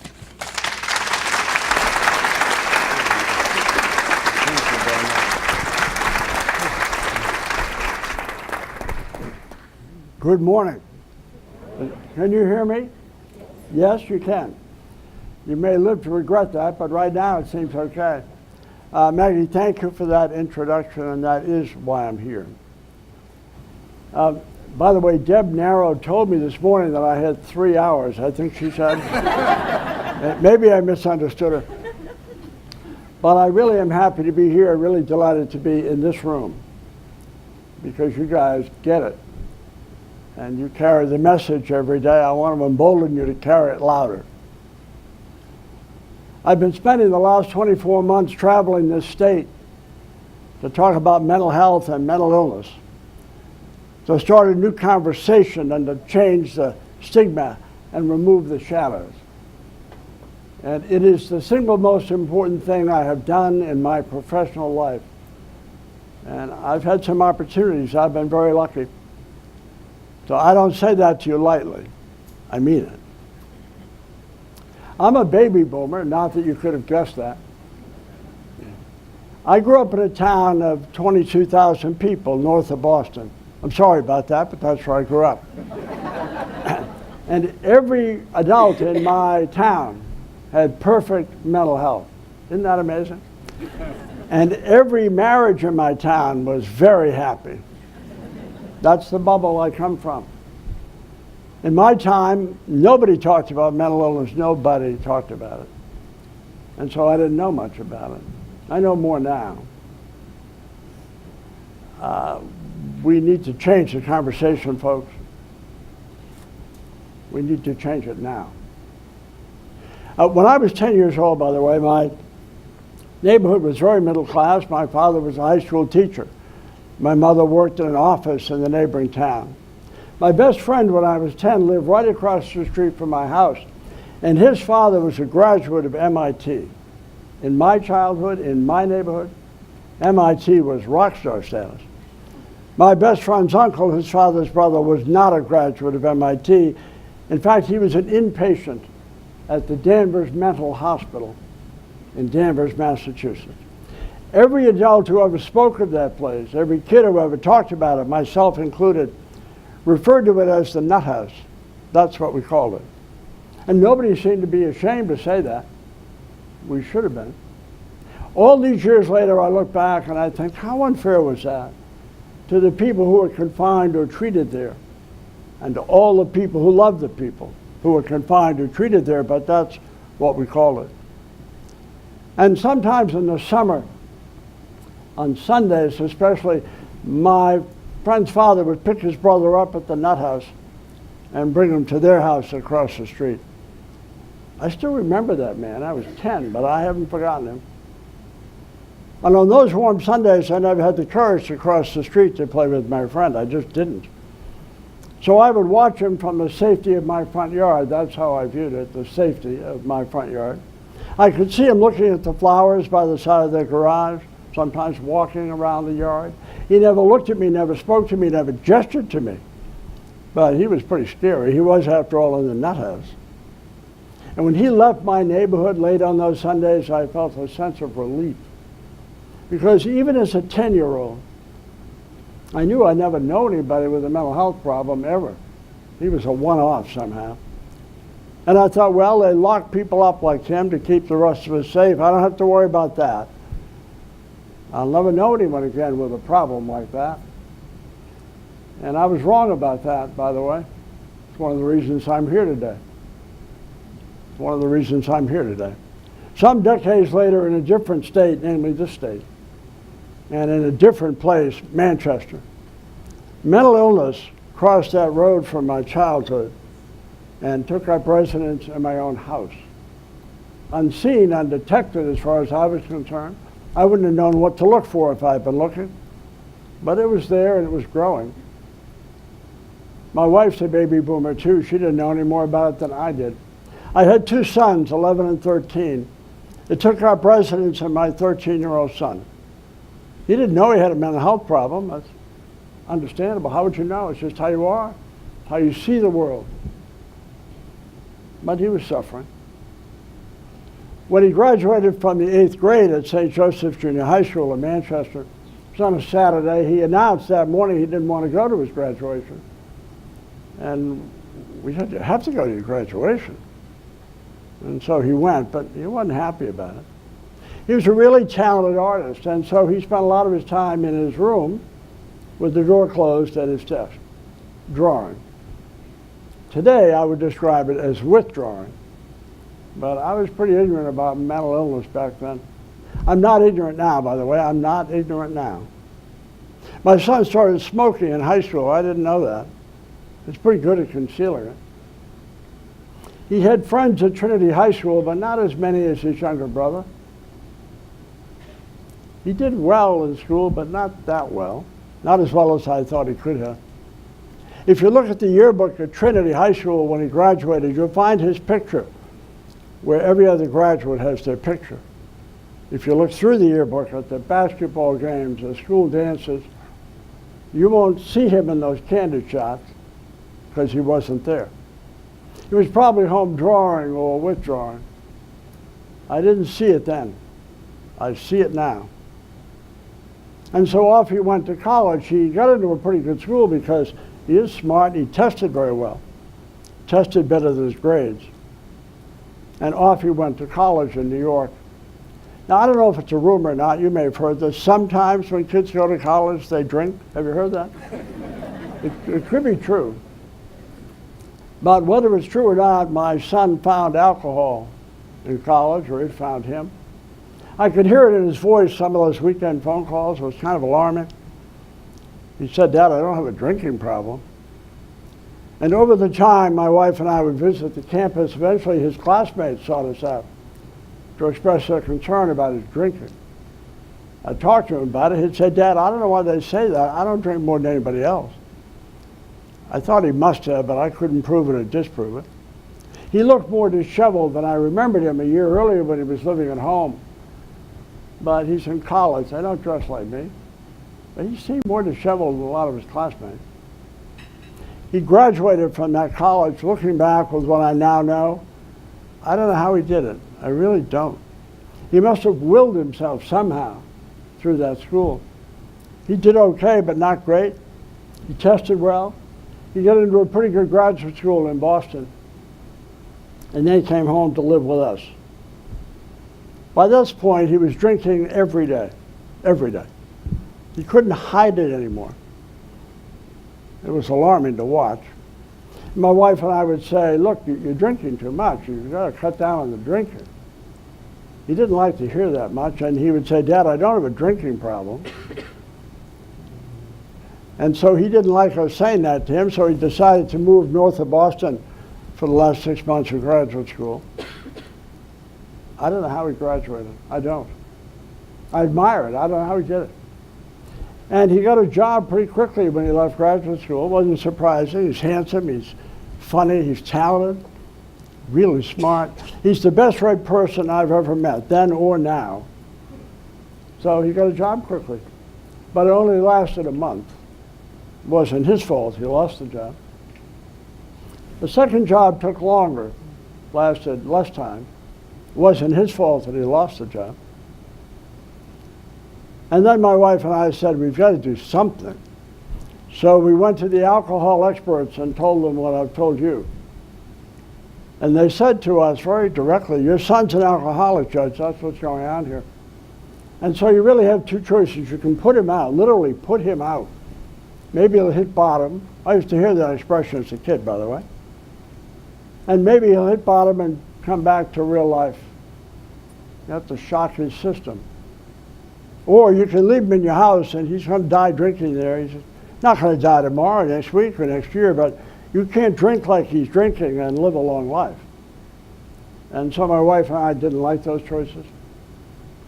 So we persuaded my son, who said, "Dad, if I didn't have these feelings, I wouldn't be drinking." We'd tell that to the alcohol people. They would say, "Judge, every alcoholic has a reason they drink. He's an alcoholic." He didn't think so. Told us he wasn't, as he drank every day. We persuaded him to go to rehab. I realize how silly that is now. He didn't even acknowledge he had a problem. And then he majored in rehab. New Hampshire, Cape Cod, Western Connecticut, and finally Florida. And I picked him up after weeks in Florida at Logan Airport, and he had been drinking on the plane on the way home. So obviously it hadn't taken. My wife and I finally reached a point where we thought we had to make that decision we were avoiding. And my wife's not here today, by the way, so I'm not trying to curry favor with my wife. Not that I'm above doing that, I'm just not doing it. Just not doing it now. But my wife is one of the sweetest people on the planet. She genuinely is. She's kind and compassionate. If she were your friend, you'd have a friend you would love. And I tell you that because she and I were the decision tree and we loved our son. And so finally we made the tough love decision to put him out. It was the hardest decision we ever made, and it was the worst possible decision we ever could have made. It was well intended, but it was wrong. And so my master's educated son was suddenly on the street in Manchester. He slept at the shelter some nights, slept in his car some nights. He ate at the soup kitchen if he ate at all, and he continued to drink. And I was on the Supreme Court at the time, and I would drive from Manchester to Concord every day. On the way up and back, I would be thinking, we must be the worst parents in New Hampshire. My younger son, 2 years younger, he'd gotten his master's degree, was married, was moving forward. My older son, smart, handsome, decent, was going backwards at 100 miles an hour, and we couldn't stop it. And after 3 weeks of dreading that phone call that no parent wants, we brought him home. We knew what they told us that would mean, but at least he'd be with us. When we put him out on the street, we saw alcohol.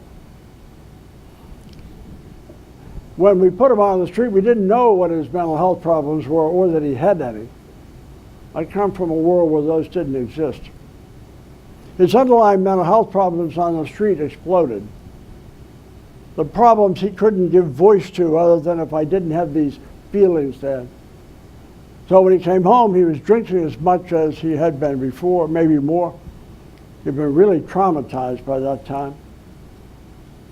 I didn't know it then. I think he was fearful that we would put him out again. His behavior was the same. And he knew he just couldn't do that. So one night he assaulted me. I went to the intensive care unit at the Elliott Hospital. I was there for 6 or 8 days. I have no memory of that. My wife does. I don't know how she survived that. My master's educated, decent, funny son was arraigned in a public courtroom, issued an orange jumpsuit, and went to the Valley Street Jail. You don't want to go there. And you certainly don't want to go there when your father's a judge. But I didn't know that then. In the early days, there was a lot of publicity about it. In the New Hampshire papers, on the Boston News. They wrote about it in the Los Angeles Times and New York Times. While I was in the ICU, my doctors went on the Today Show to talk about how I was doing. I didn't know that, but my wife did. People magazine reached out to my wife. Can you imagine? She didn't return that call. She said in the early days, she'd come out the side door of the hospital. It was late March, early April. She said there would be satellite trucks out there. She put her hood up and went home. She said there'd be 20 messages on the answering machine every day, and she'd delete each one of them. She said, what would I have told people? What would I have said? While I was in the ICU, she visited my son for the first time at Valley Street. They talked on a phone with plexiglass between them. And she said to me later, he was very upset. He said, Mom, I can't believe I did that to Dad. Is he going to be okay? I can never forgive myself. In the early days, she didn't know how I'd do. He said to her, look, Mom, I don't want to feel like my family's abandoned me, so the days you can't visit, if you could go to the corner that I can see from my cell, I can see the cemetery. If you went there at 3 o'clock, I'd at least see you, and it would make me feel better. So my wife would drive by herself to that street corner, pretty dreary time of year. And at the appointed hour, she'd wave at the jail and give my son a thumbs up. She said, I didn't know if he was looking back, or if so, what window, what floor. Then she'd drive home. She'd cry all the way home. I didn't know that then. After 6 or 8 days in the ICU, I was pushed upstairs on a stretcher. It's the first time I knew I was in the hospital. So I said to the young fellow who was pushing me, what am I doing in the hospital? He said, I think you fell. I didn't know. I felt pretty sore for a fall, but that's all I knew. And I had a private room at the hospital. They were great to me, by the way. And just a thought, when you visit someone in the hospital, try not to say, I love your room. Okay, just a thought. I had somebody come in my room and they walked over the window, which from where I was lying in bed, looked like a 2-day march. And they looked out and they said, I love the view from your window. Try not to say that. After a day and a half, my wife and I were alone in that room, and she told me as best she knew what had happened. And at first I had heard of it. And the two of us just cried. Just cried. I've been a judge and a lawyer my whole life, so I knew what it meant for my son, for us, for his brother. I didn't know why, but I knew what. I wasn't allowed to visit my son for the 6 months that he was at Valley Street.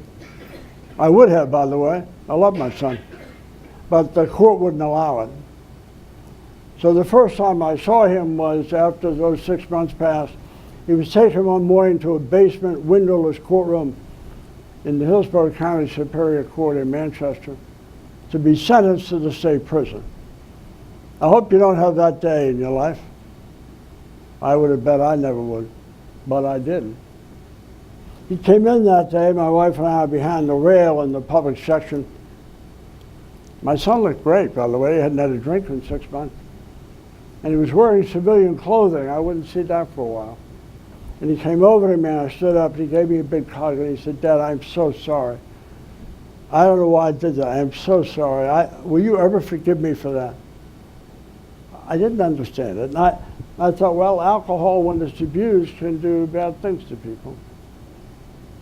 I said to him that morning, look, we must have gotten into this as a family. If you don't quit, your mother and I won't quit. He said, I won't quit then. And then my master's educated, funny, decent, good-looking son was sentenced to 7.5 to 15 years in the state prison. I hope you don't have that day. I don't know how my wife didn't pass out. I don't know how my son didn't pass out. It seemed surreal to me. He'd served 6 months at Valley Street. The trial judge suspended 4 of the 7 minimum years remaining. He'd served those on parole. But he was thrown to Concord for 3 years. My wife and I drove home that afternoon. It seemed hopeless, beyond hopeless to us.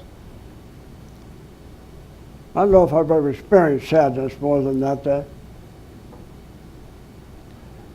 25% of my job on the Supreme Court was hearing appeals from people where he would now be living.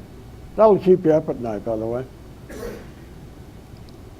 I said to my son earlier on, if you want me to step down from the court, I will, you know.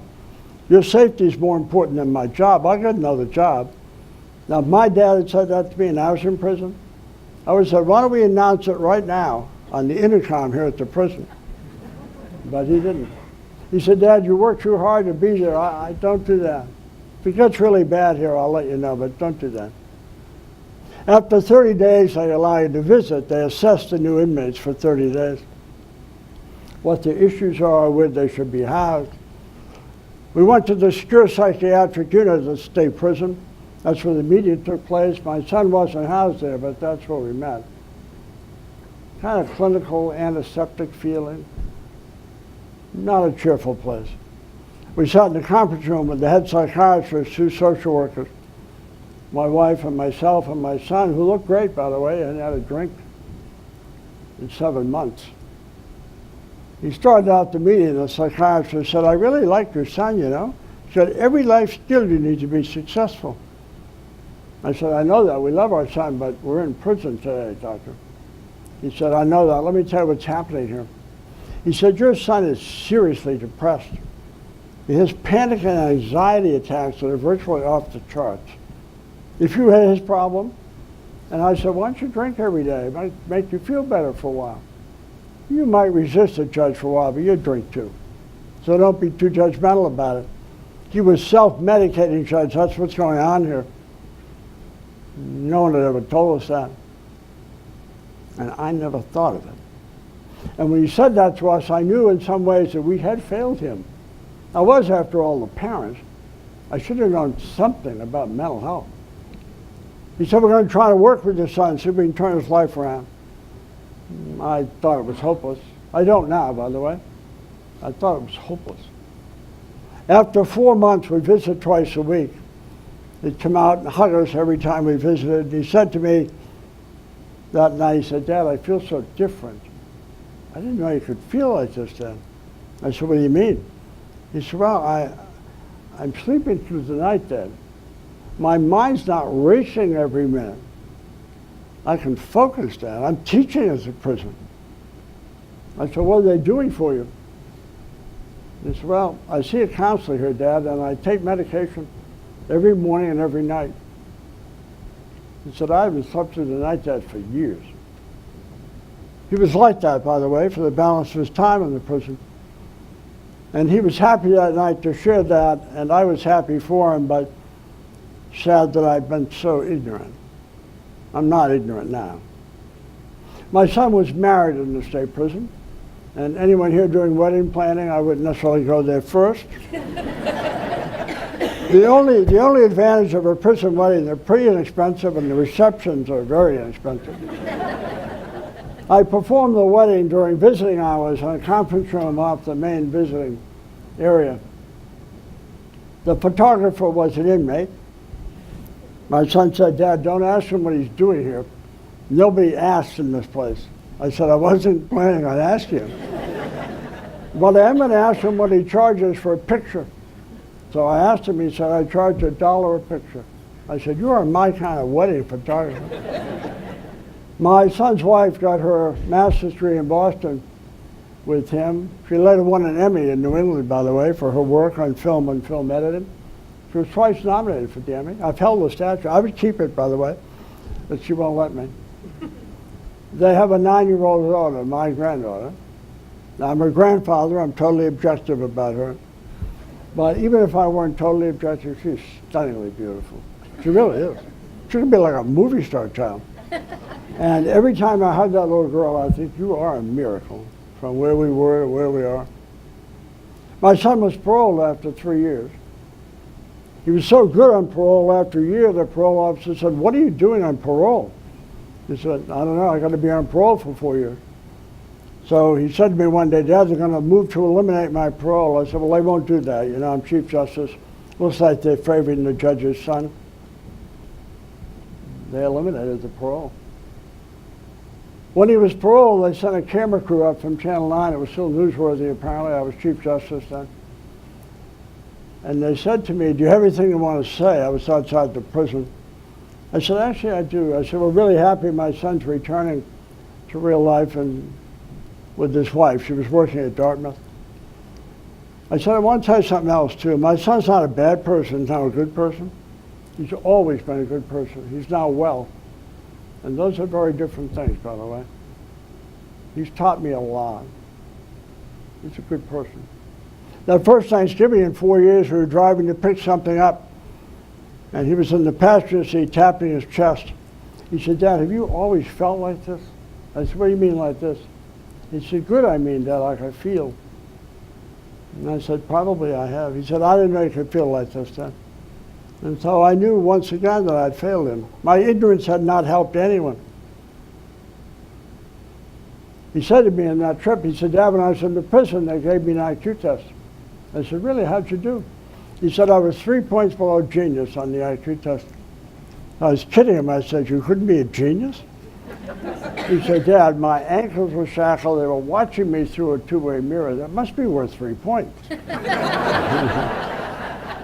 So I said, okay, you're a genius. I don't know if he is or not. He's a lot smarter than his father. And he's a good person. Well, I went back to my life. I hope no one had read the paper or watched the news. That's the world I grew up in. But people would come up to me, by the way, at gas stations, shopping malls, it didn't matter. And they would say, hey, Judge, you're looking good. I knew what they meant. I said, my son's doing better, too. Oh, I didn't want to ask. I said, that's okay. We saw alcohol, not mental illness. He's doing much better now. Every one of those strangers, every single one of them, told me a mental health story about themselves, their parents. I heard about suicide. Eye-opening. but I didn't do anything. 2.5 years ago, I got a call from Bill Gunn at Concord Hospital. He's a behavioral health guy. He said, John, I have a friend, her name is Barbara Van Dalen. She wants to start a nationwide campaign on mental health awareness. She wants me to chair it, he said, but I told her I didn't know enough people, but I knew a guy who might know more people, and his family dealt with this very publicly. He said, will you call her up? I was surprised I said yes, to be honest. And the first thing I did before I called her, I Googled her, right? Oh, come on, you'd all do that. So when I Googled her, I found out that she'd been on Time Magazine's 100 list in 2012. The 100 most influential people on the planet Earth. That's an intimidating call to make, so I called her up. And I let off with it. I said, Barbara, you were on Time Magazine's 100 list. She was almost apologetic. She said, well, yes, I was. And I said, God, we have so much in common, Barbara. She said, what do you mean? I said, I'm 101, Barbara, on the 100 list every year. And she laughed like you did. And I really liked her. I said, what are you trying to do, Barbara? She said, here it is, John. I'm trying to make the 5 most common signs of mental illness as well known as widely known as the signs for heart attack or stroke. I thought that was genius, actually. She said, I bet you know the signs for heart attack or stroke, or many of them. I bet you guys do, too. I said, why is that, Barbara? She said, it's a physical health problem, John. It often affects somebody we love, so we've all learned it now. We call 911. Thousands of lives are saved every year. I said, why don't I know the signs of mental illness, Barbara? She said, it's mental illness, John, that's why. People don't talk about it. They're afraid of it. They're ashamed of it. They wall it off. That would have been me, by the way. I said, how can I help? She said, can you form a steering committee? I want New Hampshire to be the first state. Everybody I asked said yes. Everybody I asked had a mental health story. Then we had to raise money. I said, I had no idea. I said, I think we need to raise $150,000. It seemed big enough to be important, but not impossible. That was just a guess. We raised it very quickly. I was the dean of a law school, so I know what raising money feels like. This didn't feel like raising money. Everybody gave me money, every single person I asked, and every person I asked had a mental health story. They'd share it with me because who would I be to judge anyone with a mental health story? I got to within $15,000 of the goal in no time. Governor Benson had made me Chief Justice. I didn't know the governor well. I had his cell phone. I didn't even know if it worked. But I called it. He answered the phone, and I told him I wanted to come see him. So he said, what do you want to see me about? And I told him what we were doing. He said, how far short are you, John, on your goal? I said, well, we're $15,000 shy of our goal, Governor. He said, I'll send you a check. You don't have to come see me. I should have said $50,000. I was pretty naive then, but God love him, he did. Since then, we raised another $180,000. A third of that money came from Dartmouth-Hitchcock. I work for them now, I didn't then. And then we launched this campaign, May 23rd, 2016. A Monday morning, beautiful May day. Someone said, launch it in the empty House chamber at the State House. Nonpartisan, non-political public awareness campaign. I said, we should get 8 people here. You might be surprised. 425 people showed up. The Catholic bishop, the Episcopal Church, the Jewish community, educators, mayors, law enforcement, first responders, judges. That was stunning. The most impressive room I've been in over 40 years in the state. Barbara Van Dalen was here that day, and she asked this question of that room. If there's anyone in this chamber this morning, she said, who's been untouched by mental illness, I'd like you to raise your hand. By untouched, she said, I mean yourself, your family, your friends. If you've been untouched, I'd like you to raise your hand. I didn't know what to expect. Not one hand went up. Not one single hand went up, meaning everyone had been touched. I said to her afterwards, Barbara, how often does that happen? She said, John, it happens in virtually every room I go in. I said, how can that be, Barbara? She said, it's mental illness, John. People don't want to talk about it. She shared these statistics. Half of all mental illness in America arises by age 14. My son was 13. 2/3 by age 23. Last year, she said, it's true now too. Last year in America, more people died by suicide than every car accident across the country. Last year, about 45,000 suicides, 38,000 traffic deaths. Every 90 minutes in our America, every day, every week, every month, an American veteran, he or she, some brave American veteran, takes their own life. 20 veterans a day in America kill themselves. Now, let's not talk about that. It's kind of awkward. We need to start talking, folks. And after we launched that campaign, it was so successful, we didn't know what to do next. We didn't have a manual, so we kind of froze in place to see if anyone would ask us to speak anywhere. In the last 24 months, I've spoken maybe 238 times. By the end of today, I will have spoken 3 times in 22 hours in 2 states. It's not about me, it's about this. I've been to maybe 82 to 85 high schools and middle schools. If you guys were with me on those days, standing at my shoulder when these kids come up to talk to me, remember the expression from Apollo 13, Houston, we have a problem? Houston, we have a problem. The first high school that I remember going to was outside of Concord. 840 kids in the warm, intimate confines of the gymnasium. They were on bleachers on both sides of that gym. The basketball court was empty. I was under the hoop on a low platform at a fixed podium with a gooseneck microphone. And I looked out at those kids. It was 9 in the morning, and I thought, this is not going to work. They're probably saying, whose grandfather is this guy? Well, I was there. I had to do something. So I spoke to them. I wasn't sure they could even hear me. Anyway, when I finished, I thought, this could be really awkward. If they hadn't heard me, they won't even know I've stopped speaking. Could be, I was playing that film in my head. Finally, I stopped, and dead silence, like dead silence. It's like the worst nightmare. And the principal stepped up on the little platform next to me, and after about 2 or 3 seconds of dead silence, 840 kids stood up on both sides of that gymnasium and applauded for almost a minute. It was stunning. He said to me, I'm shocked by this. I said, you're shocked. They're not applauding me. They don't even know me. They're never going to see me again. You know what this generation is saying? They're smarter than my generation. These kids will not tolerate that which you cannot explain. They don't understand stigma. They don't get it. What they're saying by their applause is, I agree with that guy. We need to start a new conversation, and we do. Last year I was at a Central New Hampshire high school, spoke in the gym. After I spoke, this guy came out on the basketball court. He looked like he could lift up the back end of a Buick. He was rugged. He had long hair and baseball cap.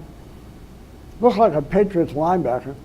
He got about 2 feet from my face. His eyes were wet.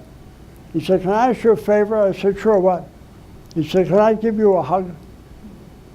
I said, you're 6'3", hug away. And then when he finished hugging me, and he really hugged me, he told me his mental health story in about a minute. Oh my God.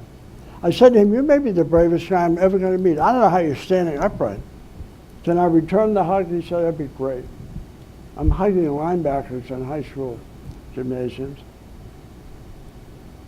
A girl came up to me after I spoke at Bishop Girton High School with wet eyes.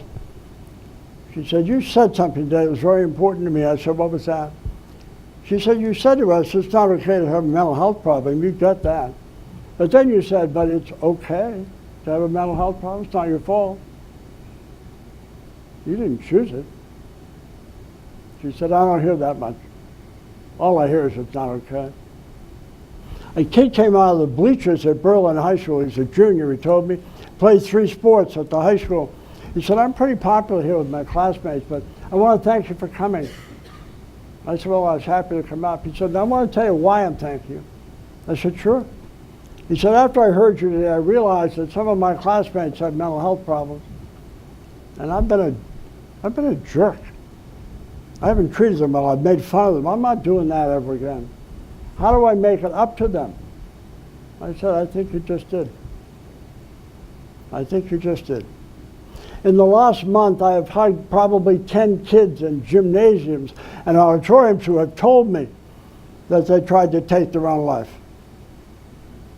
And all I do is hug them. And they hug me back like a life preserver in a storm. I spoke at a high school that day, and between classes, I was going back for the second assembly. Turns out she was a sophomore. I was with the principal and the nurse, and she had her arms like this. She said, "Can I hug you?" Oh, I said, "I love that." It's not right, folks. It's not morally right. It's not medically sound. When I speak to groups like this, I always ask them, can someone explain why we stigmatize mental illness? Because maybe I just don't get it. And no one, by the way, ever volunteers to explain it. So my question is, why do we tolerate that which we cannot explain? You cannot have an intelligent conversation about drug misuse, substance misuse, alcohol misuse, without talking about mental illness. The world does not come in neat silos. We need to change the culture and the conversation. Sometimes I feel like maybe I'm on a fool's errand until I hug those kids, and I know I'm not. Sometimes they tell me their parents are ashamed of them, or ashamed of their illness, or their parents don't believe in mental health problems. That's the real world, by the way. I touch it every day. If I could fix it by myself, I would. But we could. We can start a new conversation.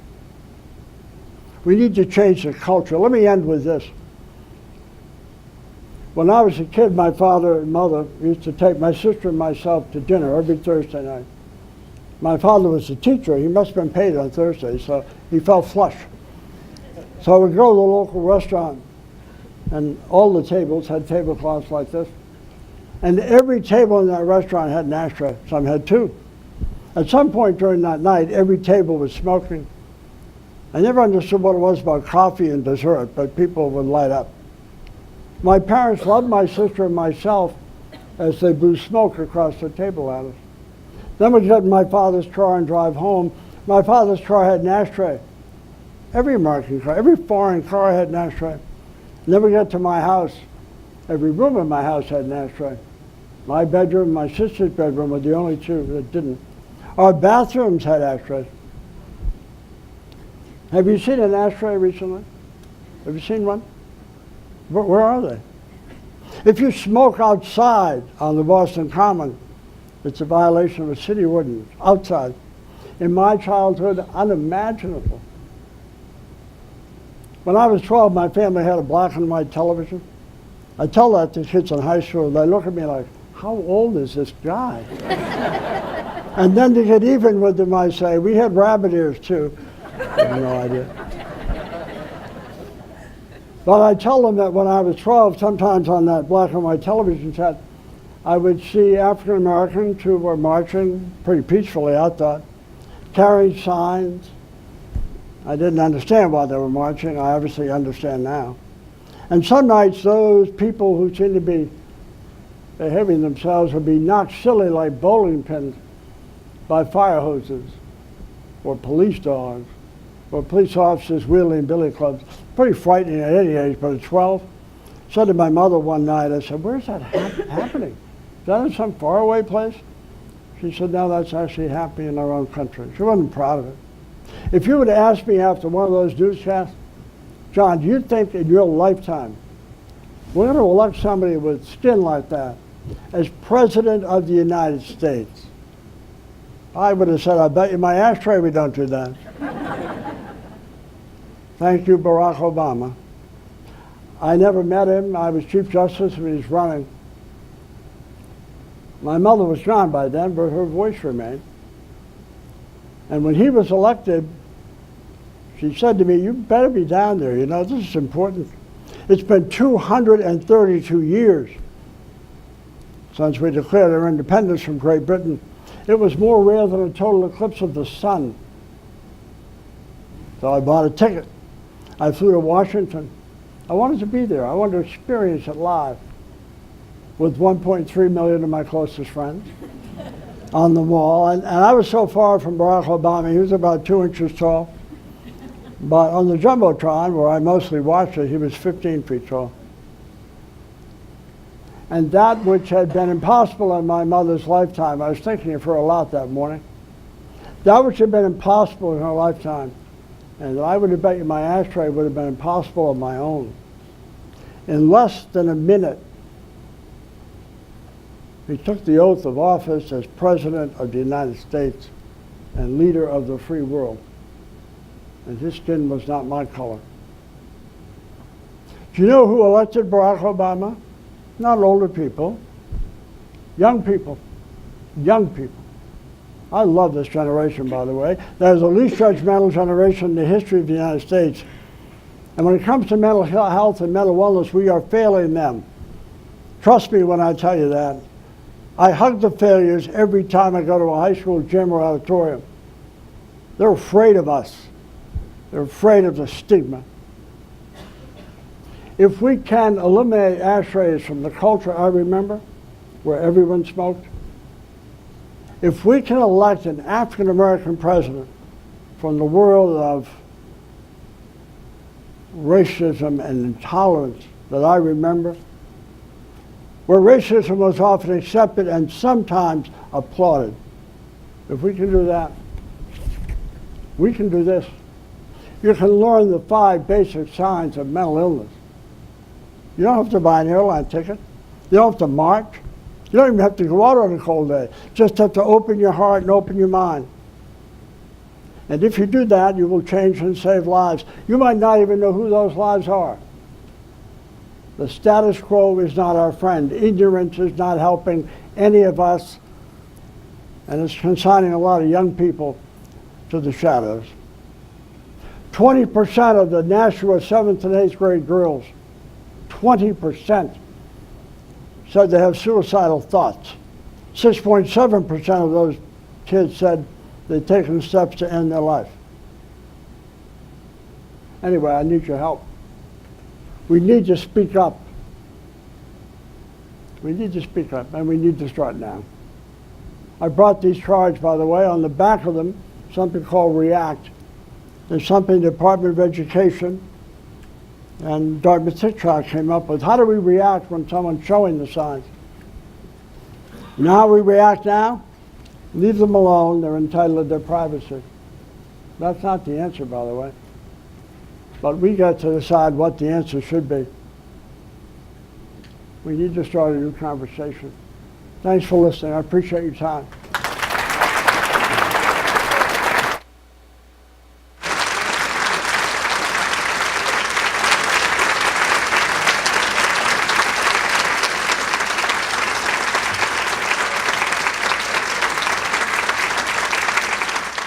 We are not going to shortchange our second keynote speaker. It is my pleasure to introduce Lynn Lyons, an internationally recognized psychotherapist, author, and speaker with a special interest in interrupting the generational patterns of anxiety in families. Her skill-based approach focuses on teaching families and professionals just how anxiety works. She emphasizes what families and professionals can do to diffuse the powerful anxiety cult and its demands for certainty and comfort. Lynn's approach uses humor, playful connection, and a constant focus on doing, an umbrella strategy she has taught to thousands of schools, healthcare providers, mental health providers, and families. She's the co-author with Reed Wilson of Anxious Kids, Anxious Parents, and the companion book for kids, Playing with Anxiety, Casey's Guide for Teens and Kids. She maintains a private practice in Concord, New Hampshire, where she sees families whenever she's not on the road teaching. I'm thrilled she's with us today. Please help me welcome Lynn Lyons. You don't need this. I don't need that. Thank you so much. When do you want, what's my finish time? Oh, do you have an hour? Okay, all right. All right, hi everyone. I was just checking in to see what time I had to end. So it's great to be here. Oh, there's that statistic that you hear that when people are getting sentenced by a judge right before lunch, the judge imposes harsher sentences. So I'm the person at the end, and I'm sitting here watching and listening and thinking about all the things that I have to follow, all these amazing words that people have already spoken. So I'll do my best to give you sort of my take on all this. It warms my heart to hear what has been said thus far, because prevention is really the name of the game. And when I'm listening to Chief Justice tell his story, this is not an unusual story, unfortunately. I do have a private practice in Concord, so I still see kids whenever I'm home. I'm also a mom. I have a 19-year-old boy who just finished his sophomore year in college, and a 17-year-old who's about to graduate from Concord High and then go off. So I'm on the verge of being an empty nester. I have a lot to say on this topic. This today, so my speaking season goes from about the middle of August until this year. I'll end June 27th is my last presentation. I'm in schools. I do a lot of training for therapists. I do a lot of community presentations. Today is my 89th presentation this school year.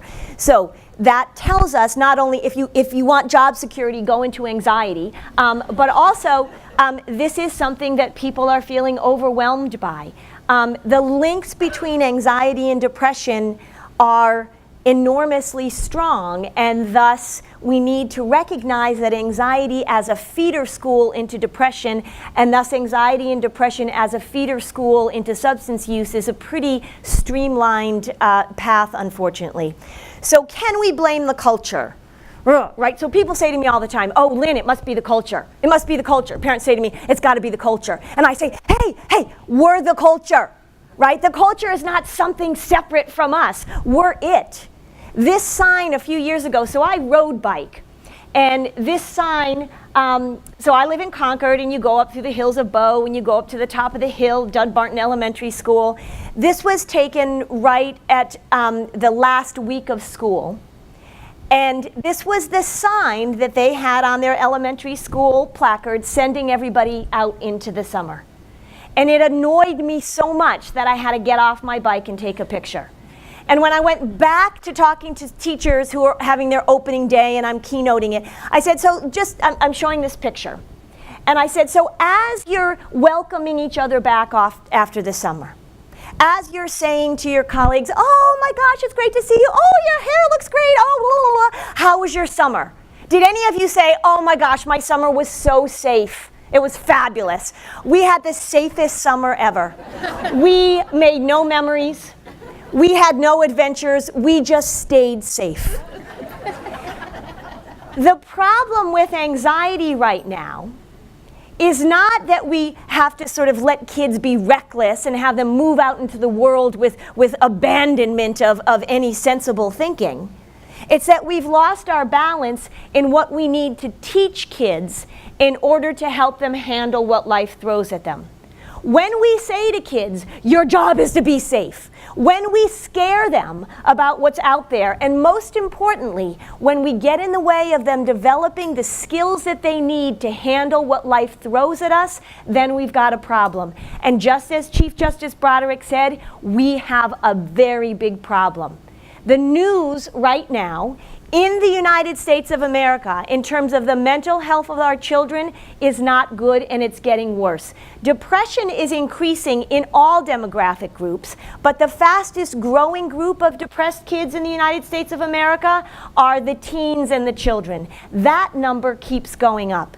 When we talk about prevention, we have to think about how we best emotionally equip our children so that when life does throw things at us, they feel able and capable of moving forward.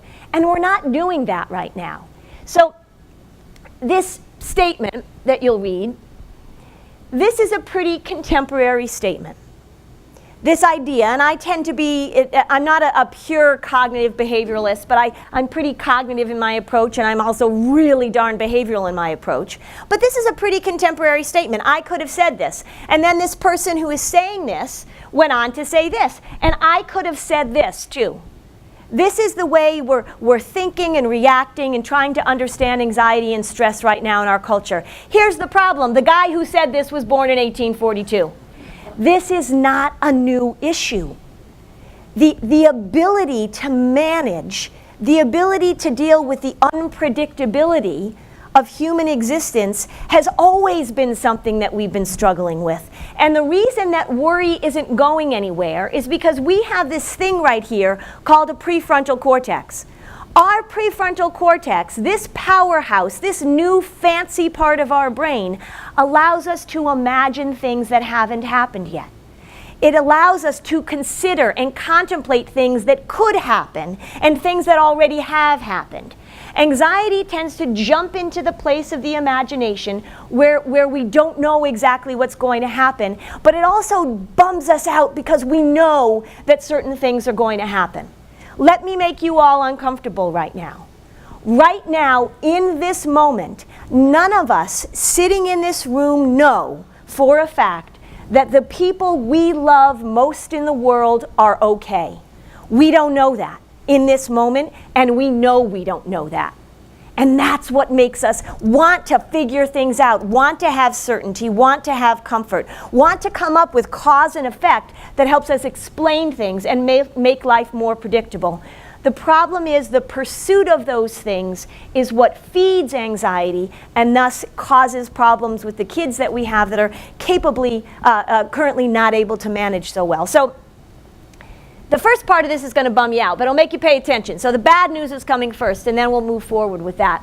So right now, anxiety is the #1 problem, mental health problem in the United States. It's the most frequent reason that somebody seeks out mental health professional help for their child. It's also one of the top predictors of developing depression by the time you hit adolescence or young adulthood. If you are an anxious child, if you are a worrier, and nobody does anything about it, if we just hope you'll grow out of it, if we deny it, if we say things like, oh, that's how our family is, or you come by it honestly, or you know what, we're not going to deal with it, we're just going to make sure that you feel okay all the time despite the fact that that's impossible. The likelihood of you developing depression by the time you hit your teenage years is enormously high. Why is that? Well, there's a lot of people trying to figure that out. And certainly the overlap in the way that depression and anxiety sort of cause us to think and perceive the world is significant.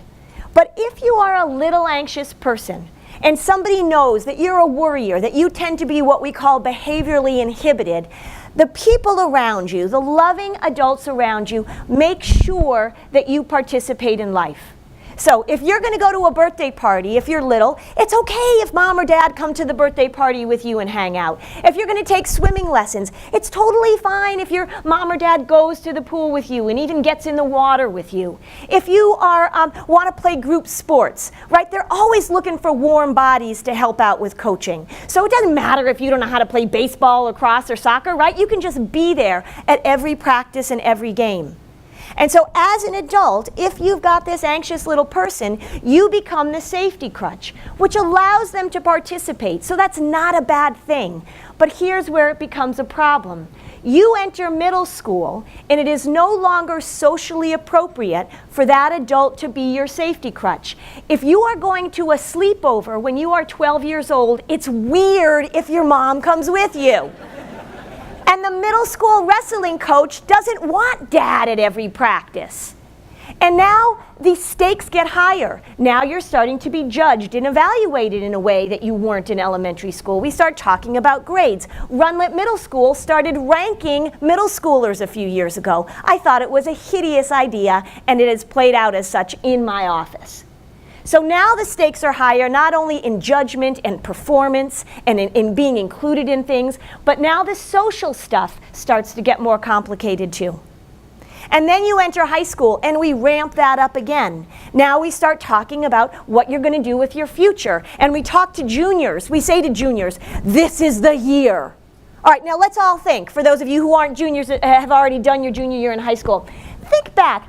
Was junior year in high school the year? Was it really? Yeah. So, and Now, developmentally, the need for connection is even more intense. The developmental mandate of adolescence is to connect. That's how the species keeps going. And so here comes anxiety. And anxiety doesn't care about connection. And anxiety wants to avoid judgment. And anxiety doesn't like when the stakes are high. Anxiety says, no thank you, I'm out. So at the very time when it is critical to the mental health of our young people that they connect, that they feel included, that they feel like they belong, at the very moment when that is essential to their well-being, anxiety shows up and says, we're out. And that's when it gets to be problematic. Because in my practice, which this is my 29th year in this field, by the way, in my clinical experience, an isolated, lonely teenager is very often a depressed teenager, and is very often a teenager who's going to turn to substances in order to self-medicate those feelings of sadness and loneliness and anxiety. So we need to get at this early. We need to pay attention to this, and we need to know that anxiety is a feeder school into depression. It is a feeder school into substance use. So let me give you a few more daunting statistics. Back in 2004, the World Health Organization predicted that by 2020, depression would be the second leading cause of illness and disability in the world. By 2020. And back in 2004, people said, gosh, well, that's kind of long, from now, but good, it's not that. Well, gosh, more than cancer, more than AIDS, more than accidents, depression was going to take the #1 spot. Well, what happened, unfortunately, is that in 2014, the World Health Organization said, you know what? We hate to break it to y'all, but depression is now the leading cause of illness and disability in adolescents as defined as kids between the ages of 10 and 14. And then in April of 2017, the World Health Organization issued a very strong statement, a letter to the world saying, guess what? Now the adults can join the children. Depression is now the leading cause of illness and disability in the world. That's something that we need to pay attention to. Now, despite the fact that this is what I deal with every day, despite the fact that I have done 89 workshops this year, despite the fact that I have the emails and the voice messages that I get from parents desperate for help to help their children, I remain an optimistic person. By nature, I'm pretty optimistic. By nature, I'm a pretty happy person. It has been hard these last few years to tolerate what's going on with our children, because we're not getting it done. Mental health services in the state of New Hampshire are not getting it done. Access to what children need in this state is not what it needs to be. And I hear it every single day. Every single day. So, when I work with families, and just by the way, I don't see kids alone in my practice. The rule in my office is that if you can drive to your appointment by yourself, you can come to your appointment by yourself. This is a family thing. And it makes no sense to me, 0 sense, to see an 8-year-old who is dealing with anxiety and not have the parents or the people who are supporting and loving this child get the same information. Anxiety runs in families. We know that. And never in the history of psychotherapists has an 8-year-old or a 10-year-old or a 12-year-old been in a session with a psychotherapist, gone out to the car and said to mom or dad on the way home, oh my gosh, Lynn just did the most amazing cognitive structuring exercise, so I'm going to explain it to everybody, and then me as the 9-year-old, I'm going to help implement it within the family. Working with families is critical. Not only do the children need the support, but the parents need the support in coaching. When kids come into my office with their parents, I'll say to the kids, so which one of your parents is the worrier? Never do they say, well, I don't know, maybe 10 years ago somebody said, very, very rarely do they say, oh my gosh, Lynn, that is a really difficult question. That's not what they say. They say, it's that one. And sometimes it's a twofer. And when I say to that parent, who taught you how to be anxious? They go, the kid will say, oh my gosh, my Mimi is out of control, right? Or grandpa has all these weird rules we have to follow when we go to his house. This is a family thing. And this is just what Chief Justice was talking about, is that it's about opening it up. I could ask the same question that he asked. Has anyone had in their family no mental health issues? Has anyone been free of this? I can't raise my hand. None of you can raise your hand either. This is about looking at it in a systems perspective and in a family perspective and giving families the support they need to interrupt this pattern. So, how does anxiety operate? And what does it want from us? Well, it's pretty simple, actually. Anxiety demands two things. And I think about anxiety as a cult leader, C-U-L-T. Cult leader shows up. It says, look, these are the rules that we have to follow. And as long as you do exactly what I say, things will go pretty smoothly. But when you disobey the cult leader, and people who've been in a cult back me up on this, when you disobey you don't know you're in a cult, that's the problem, right? You're like, oh, we just get along really well and we're tight, right? All right, so if you disobey the cult leader gets angry. The cult leader fights back. So anxiety, the cult leader shows up and says, I demand certainty and comfort. As long as everything goes the way I need it to go, then we'll be good. And as long as I feel comfortable moving through life, then I'll be good. The problem is that when we are doing interventions for anxiety right now, we are giving the cult leader what it wants. I have been in many, many school districts in this state and all over the country, and a ton of them in Canada. They're a little bit better than us with anxiety, but not too much better. They're totally nicer and friendlier. That's absolutely true. It's true. It is true. When I am in schools, when I am doing trainings with professionals, when I'm talking to families, they're doing the disorder. They are working for the cult leader. They are trying to provide certainty and comfort, and I get it.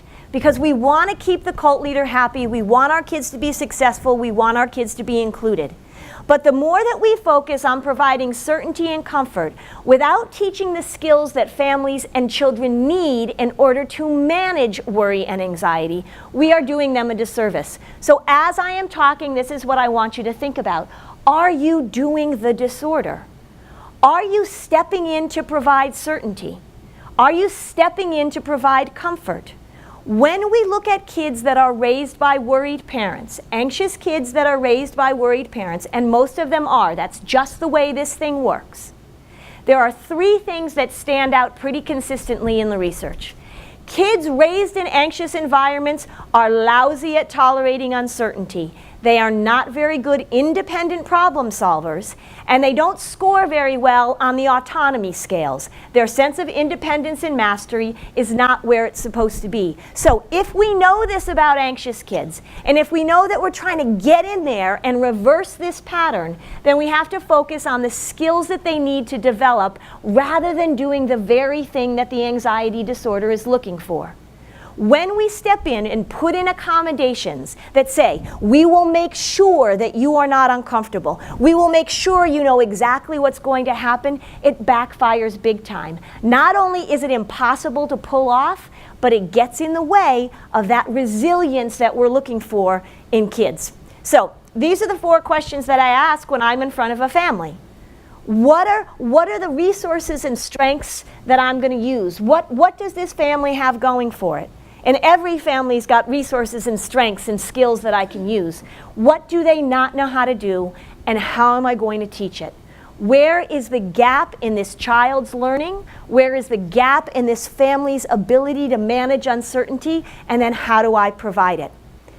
I'll tell you, families say to me all the time, I'll say, well, all right, tell me, when does this worry thing really show up? When does it explode?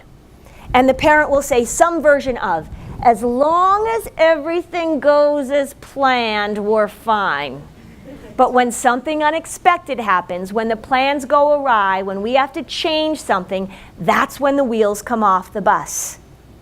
So, Let's think about what we need to do instead. Let's think about prevention. If we start thinking from an early age, how do we offer kids what they need in order to tolerate uncertainty? How do we even normalize the fact that things don't go the way that they plan? How do we support independent problem solving? Then we're giving kids the skills that they need. One of the huge skills that they look at in suicide prevention programs with kids, one of the big things that they target is problem solving. The ability to step in. How do we teach kids how to manage when things don't go as planned, rather than stepping in and trying to make sure everything goes as planned? Here's the second most common thing I hear from parents. When they come to see me, oftentimes at this point they've been in therapy before, or they've gone to, they've gotten some information. And I say, well, why are you seeing me? I see you've been to see some other therapist, or I see you've gotten some work through the school. What brings you to me? The thing that parents say most frequently, nobody told me what to do. Parents want information. They want advice. They want concrete instruction.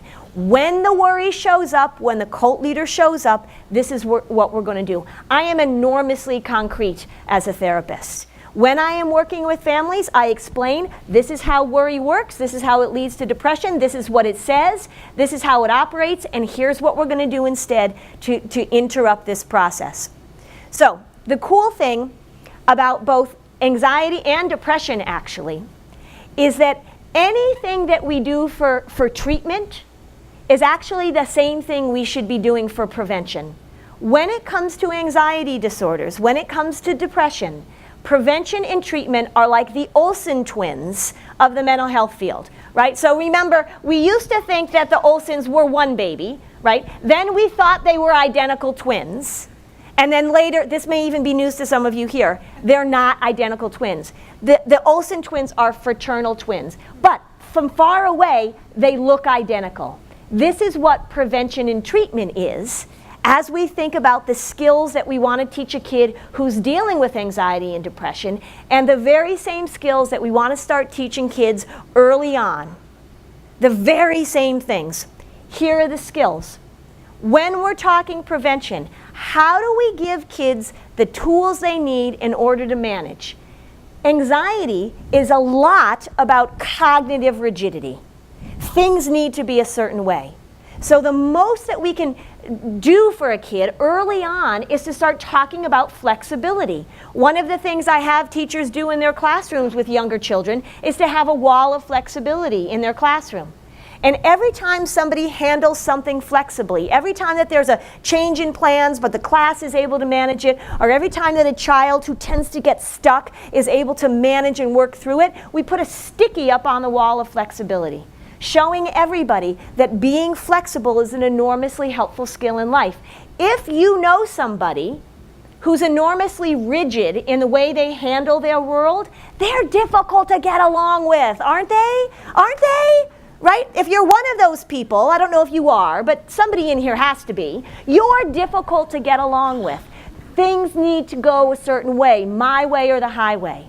Flexibility, problem solving, the ability to step back and think about your own thinking, the ability to shift your perspective about things. All of these are enormously helpful when we're dealing with anxiety. And I'm going to tell you now about what I see as two of the biggest problems with the current approach to anxiety. Because here's the interesting thing. There is this weird dichotomy going on with mental health with our kids and our teenagers these days.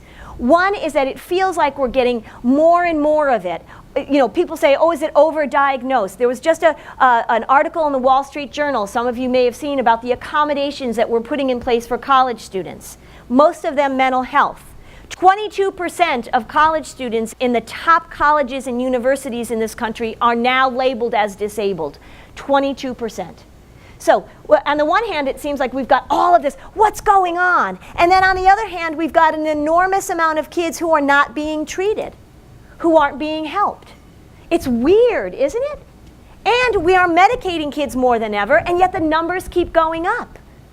So it seems like the more that we're doing, the worse it's getting. Doesn't that sort of beg the question, maybe we're not doing the right thing? Maybe we need to shift our perspective a little bit. Maybe we need to rethink how we step in here and address this anxiety thing. So, here are two problems. The first one is that there's too much focus on the elimination of symptoms. The second one is that we are too focused on the language of permanence. Let me explain these two things to you.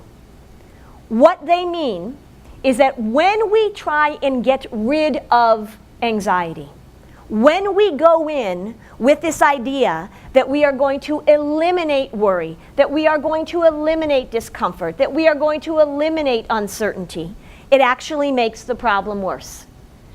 When we focus instead on allowing and managing, when we focus on normalizing, when we give kids skills to manage thoughts and feelings when they arise, then we are looking at a bigger picture. It's the very same thing that we're talking about when we're talking about substance use. How are we self-medicating? What do kids discover really quickly about alcohol if you are socially anxious? Man, it works like a charm. Raj, on The Big Bang Theory, educated a whole group of young people that if you can't talk to somebody that you're interested in, get drunk first. That was problematic for me. They cured him of that very quickly. They didn't show how. Maybe they got enough blowback that this really isn't the message that we want to give. And I have a great sense of humor, and I love The Big Bang Theory. But every time I saw that happen, I thought, oh, as an anxiety specialist, oh. So, the problem with trying to eliminate anxiety, the problem with trying to get rid of it, going in with that idea that we are going to eliminate uncertainty and we're going to eliminate discomfort actually makes the problem worse. It's paradoxical. Anxiety is all about no thank you. It's a defensive posture. And when the cult leader says, you can't handle this, you got to get out, then we are actually getting in the way of children developing the skills they need to step in. I will tell you that in years and years and years of being invited to schools, being called in to consult on 504 plans, accommodation plans for anxiety, most of them, an enormous percentage, I would say 95% at this point, it appears to me that the anxiety disorder was telling everybody what to put on the plan and high-fiving everybody after the meeting. We have to shift our paradigm in terms of skill building rather than avoidance. Elimination is not the tactic that we want to take because it leads to avoidance and it leads to substance use. It leads to stepping out, it leads to isolation, which then leads to depression.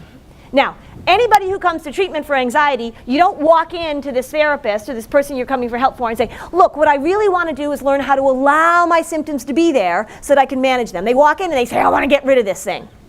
So it's a natural impulse, it's a natural thought, but it backfires. Trying to get rid of worry makes it worse. Let's do a little experiment. Right now look, nod, nod, wink. You do what I tell you to do, symptoms will go down. We just can't go in with that approach. Right now, do not think, and I mean it, do not think about, I'm not kidding, don't think about a blue elephant. Oh, too late. All right, well, try it again. Now you know it's coming. Don't think about, I mean it, do not picture in your mind right now, beautiful Tom Brady. Oh, let's just picture it, shall we? Yeah. I like when I'm close to home. When I'm traveling in another part of the country, like if I'm in Chicago, I'll say that same thing and I say, do not picture beautiful Tom Brady. And everybody goes, boo. And I'm like, ha, ha, ha, bring it on. It only makes me love him more. Go ahead. Hate us because you ain't us. Yeah. All right. So when we say get rid of it, get rid of it, get rid of it, it gets stronger.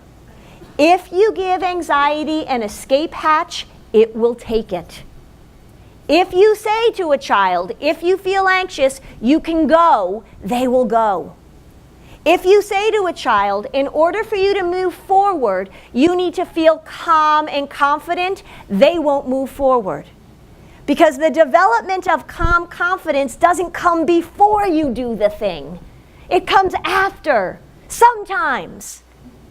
So, when we focus on eliminating, when we focus on eliminating the symptoms that come with anxiety, when we try and medicate them away, when we try and smoke them away, drink them away, we develop a problem of elimination, a problem of avoidance. The cult leader called anxiety says, this is exactly what I need you to do, and it doesn't work at all.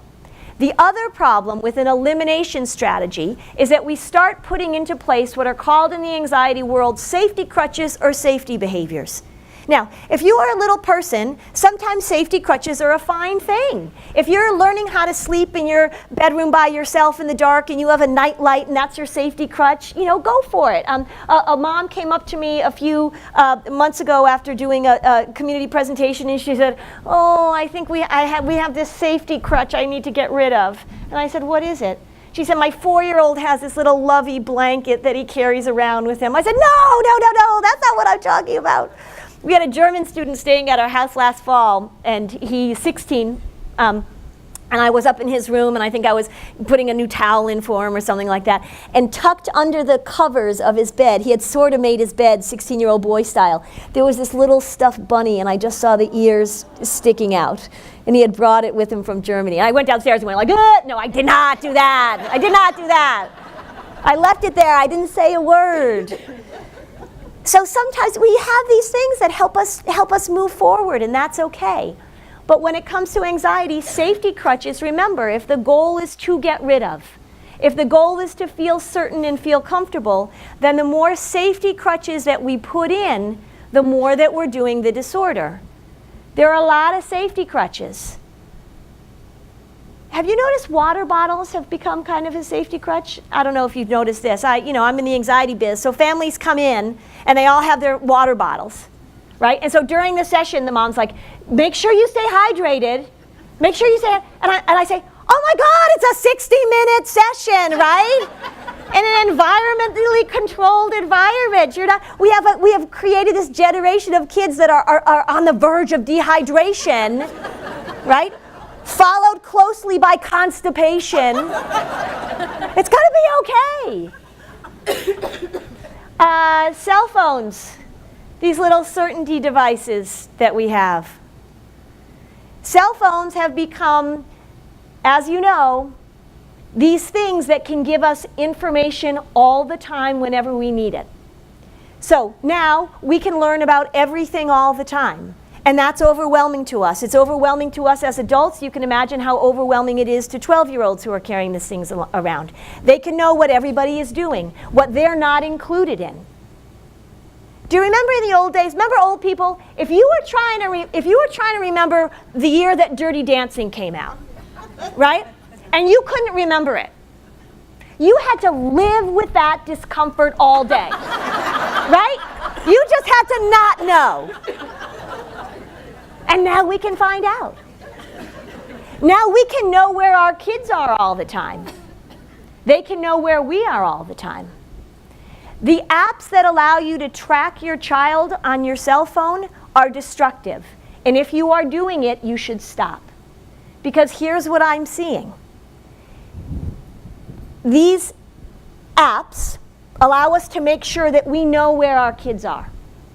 And parents are saying to me, well, I just have to know where he is, and I know I'm doing it in high school, but when he goes to college, I'll stop. They're not. I have families where the kid is 200 miles away. A mom said to me a few months ago, I just want to know that his head is on his pillow in his dorm before I go to sleep. I said, do you want to know if there are 2 heads on the pillow? Is that of interest to you? She was like, ugh. I said, exactly. Teenagers, adolescents, are supposed to be doing things that we don't know about. That makes us very anxious as parents. That's why being the parent of a teenager is tricky. But they're supposed to be able to figure things out on their own. They're supposed to be able to do things. Remember in the old days, old people, right? So when the phone was attached to the wall, right? Remember that? And you pick up the phone, and remember the cord was all stretched out because you had to pull it to hide, right? So you're on the phone and you're talking to your friend and you hear a click, right? And you say to your friend, okay, don't say anything, my mom picked up. No, she's listening. Be quiet. Don't say anything.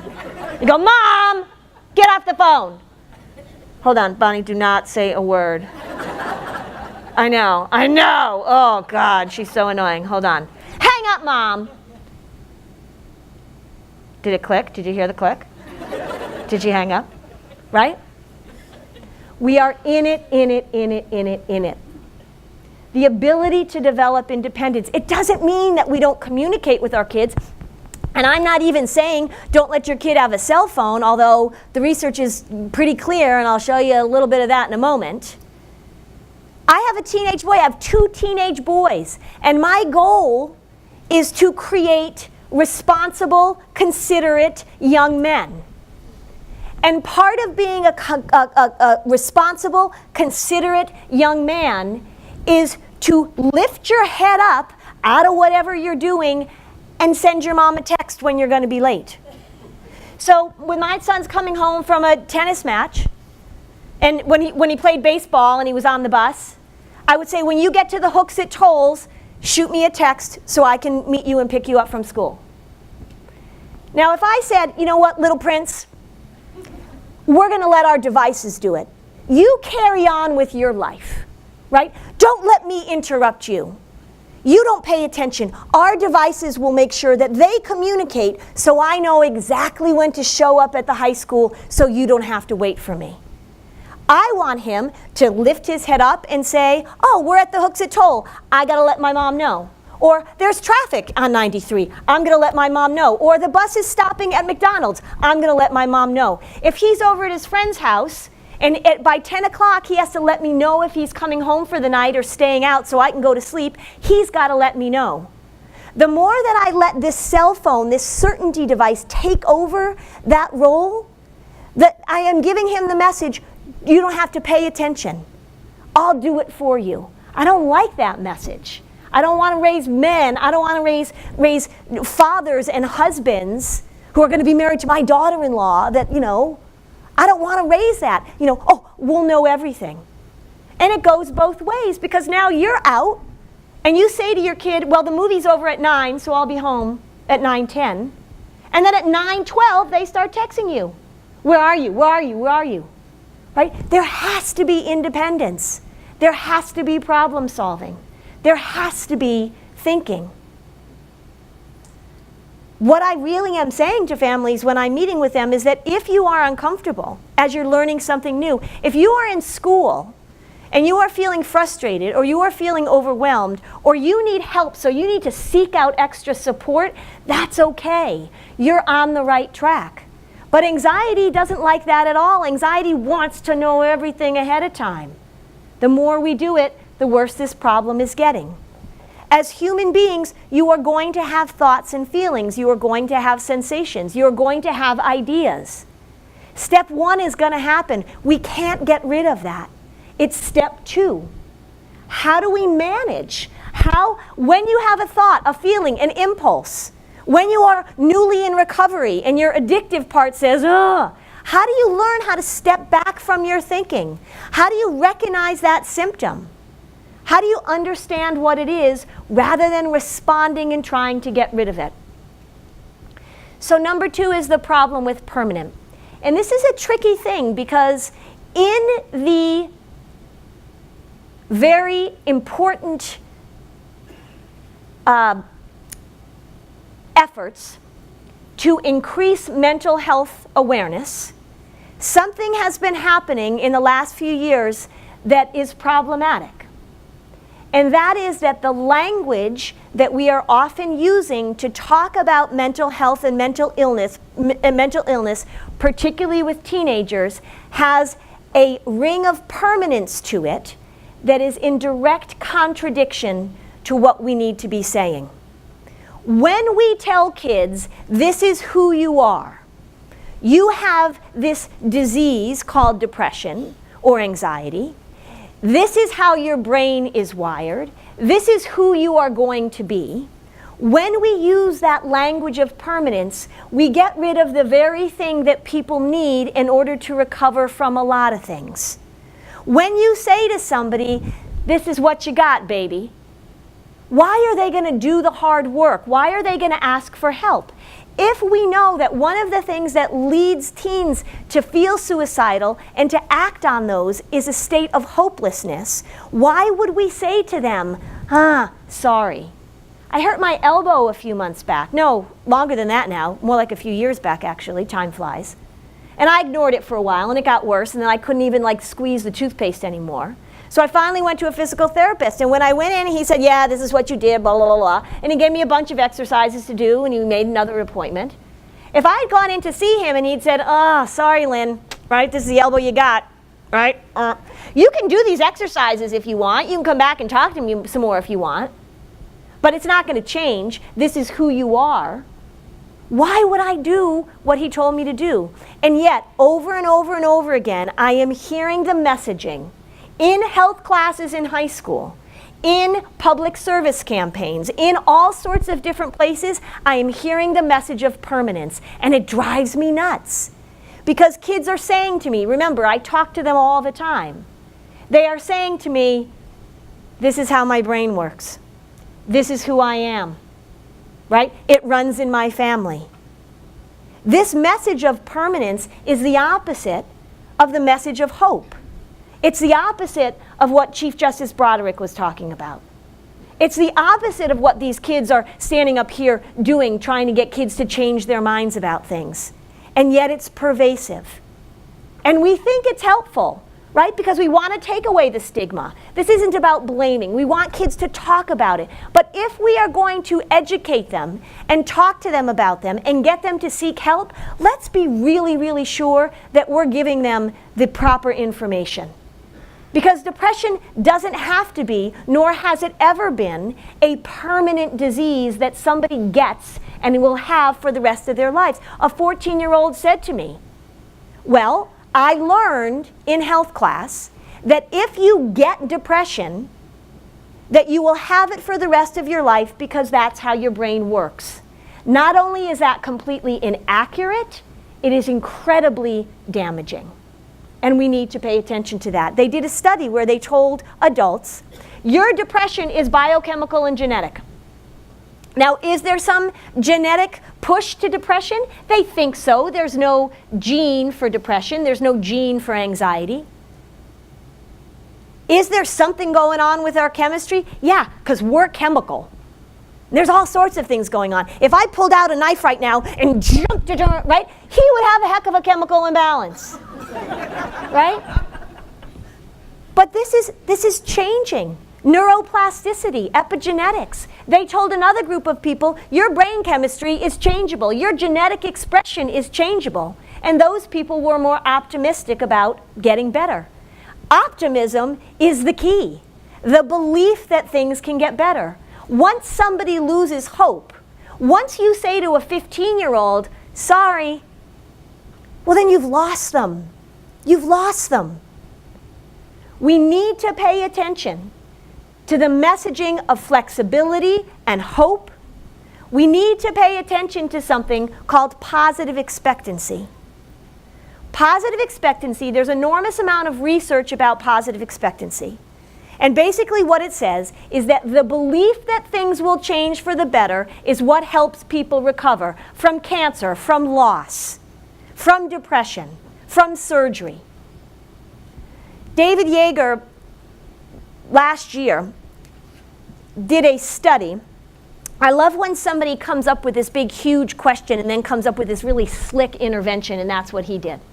The question he wanted to answer was, how can we make high school less stressful for high school students? Right? That's a big question. And he thought about it, and his team, they came up with this intervention where they took freshmen coming into starting their high school careers, and they basically did some reading and writing exercises with them as they were entering high school. And the message they gave was that you are not done yet, particularly as it pertained to what they referred to as socially relevant traits. So they said, the hot mess you are right now as a 13 or 14-year-old is not who you're going to be when you're a 17 and 18-year-old. And anybody who's watched a high schooler go through that transformation knows what enormous change happens. These kids, in a simple yet preventative program, were told in a lot of different ways people can change. And they reported, these kids, as they went through high school, that it was less stressful for them, and they felt more positive in their ability to overcome things because somebody had said to them, people change. This is not who you are. We have to be really, really careful about that messaging, and it's pervasive. It's really pervasive.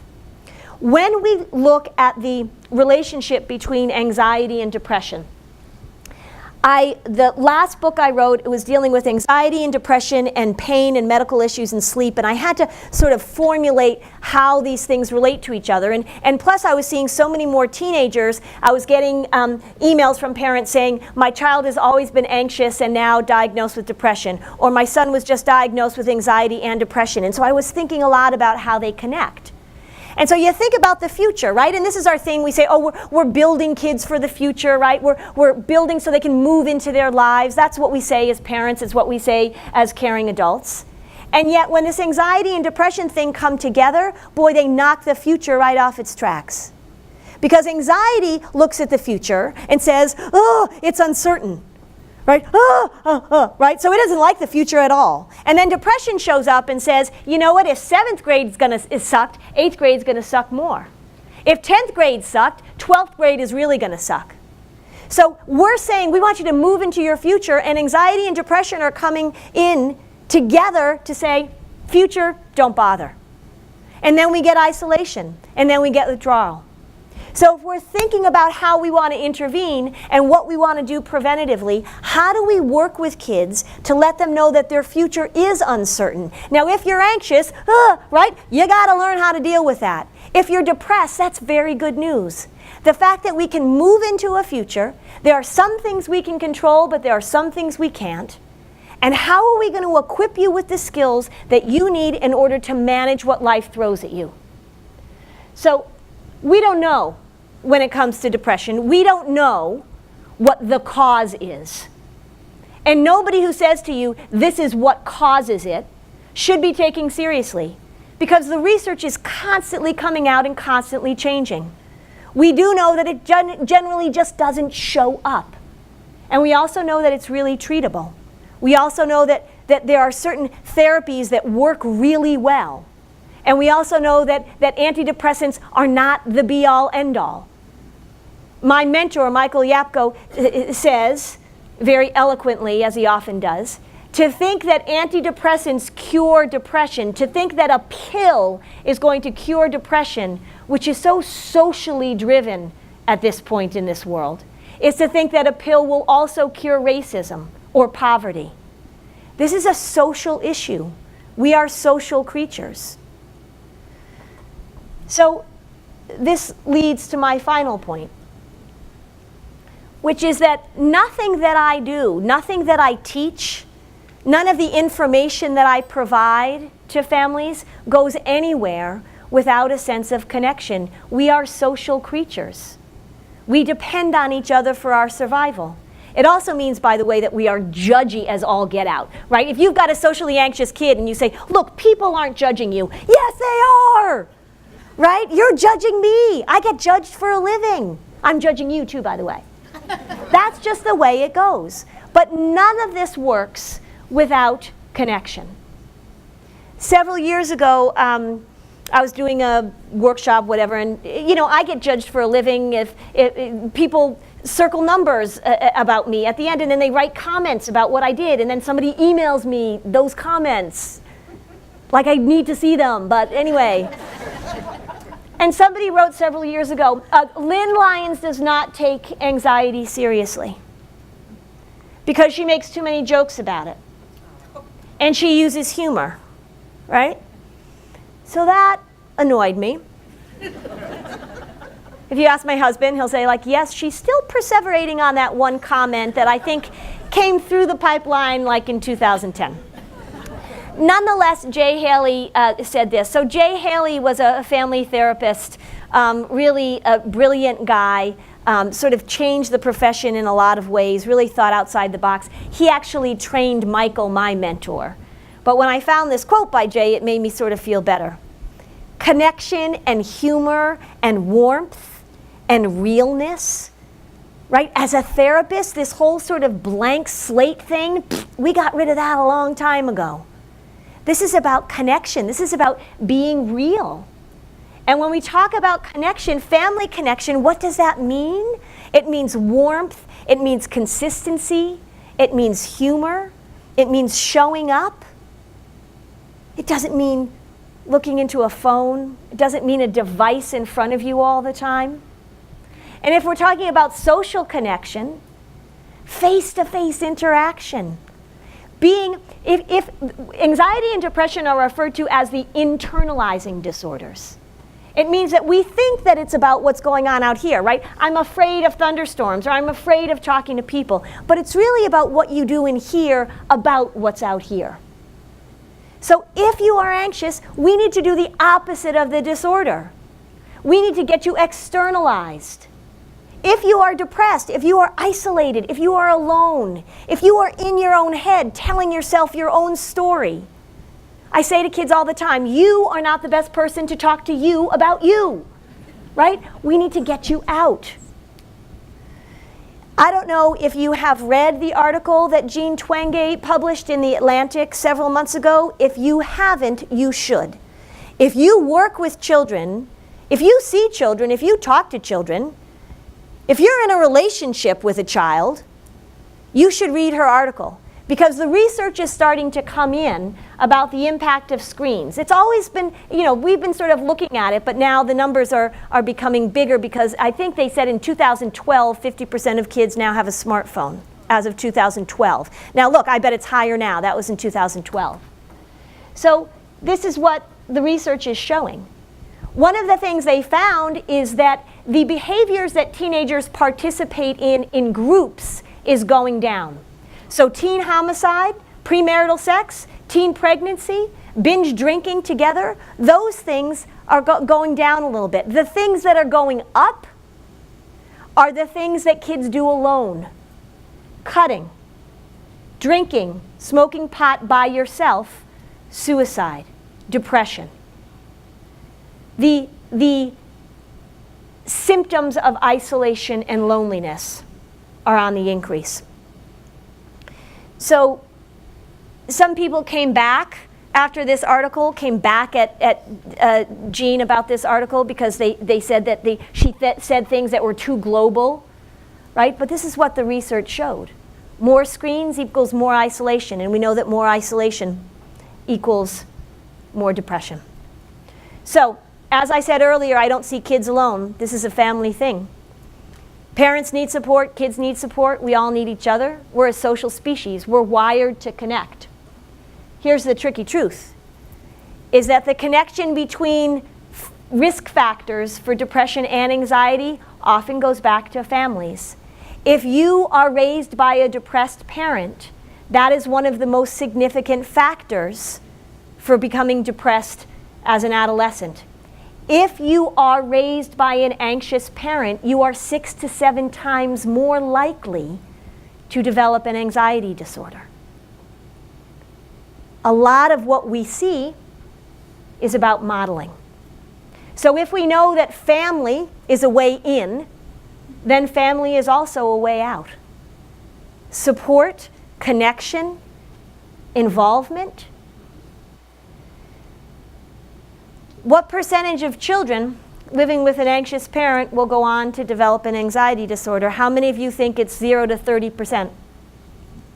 Oh good, I've knocked the optimism right out of you. How many of you think it's 30 to 60%?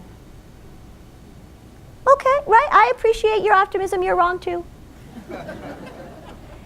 65 to 70% of kids who live with an anxious parent will go on to develop an anxiety disorder. 65 to 70%.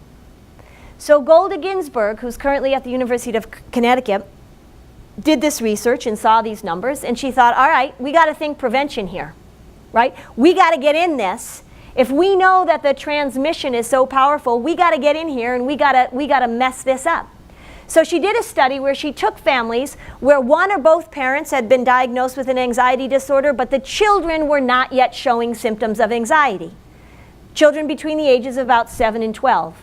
She brings them in, she divides them into 2 groups. One group, thanks for stopping by, have a cookie, we'll see you in a year, good luck. The other group, she meets with the parents. She does 8 psychoeducational sessions of 45 minutes to an hour in which she talked to the parents how to interrupt their patterns of anxious parenting, including catastrophic language, expressing their own fears in front of a child, not allowing independent problem solving, overprotection, and overcriticism. Gave those parents that information over the course of about 8 hours, let them go for a year, and they came back. Checked in. The control group at the 1-year follow-up. Remember, 0% of these kids had an anxiety disorder when the year started. After the first year, no intervention. What percentage of these kids, remember, we're headed towards 65%, what percentage of these kids had already developed an anxiety disorder? 30. Then there's the treatment group. Parents had gotten the intervention. Simple, direct psychoeducation. In the treatment group, none of the children in the first year had developed an anxiety disorder. This was a compelling result, but not surprising to those of us who are in the anxiety field. This study was published when Reed and I were right in the middle of writing Anxious Kids, Anxious Parents. And we were going right at the parents. There was no other book that said, all right, look, we got to break some news to you. This is what you need to do differently. She redid the study in 2015, as she said she would, and she got very compelling results as well. The problem is if you get 0, then you get 5. Everybody's like, no, Goldie, you got 5. 5 is still pretty impressive. So when we look at the impact of what we say, and I say to parents all the time, the fact that what you do and say matters, that's good news. Because what you do and say matters. That's a 2-sided coin. If we know that an enormous amount of what happens with anxiety disorders is based on modeling, that means we can do something. You can learn what patterns to interrupt. You can change your behavior. Don't you want information that says there's hope? Don't you want concrete instruction that says do this, don't do this? That's the way I feel about it. And here's the deal, people, when it comes to parents and kids, if it's nature, it's you. If it's nurture, it's you. That's just the bottom line, right? That's why this stuff is so hard. So they did this study where they were looking at children of twins, which is a very powerful structure for a study. And when this study came out, they were assessing adolescent anxiety, and look what they found. No significant evidence for genetic transmission. What? No significant evidence? Yeah, that's what they said. They said, guess what? It's modeling. It doesn't mean that there isn't a little bit of a genetic push. We know that temperament has a piece in it. We know that for obsessive compulsive disorder, for example, that's got a stronger genetic push of any of the other anxiety disorders. But it's not a done deal. Predisposition doesn't mean done deal. My mother's name is Kathleen Marie Murphy. Both of my grandfathers were alcoholics. My parents decided not to drink. I have never seen my parents under the influence. None of their siblings have substance abuse issues. None of my siblings. Their siblings, yeah, right, it's a mess. And my husband's family, right? I mean, if anybody should be a mess, it should be him. He doesn't drink either. Predisposition doesn't mean done deal. And that's what we need to start teaching kids. And it's the same with anxiety, and it's the same with depression. We can't control this thing completely. So, what we want to do is we want to start talking about creating mastery. We want to start talking about those 3 skills that kids need to develop, the 3 gaps.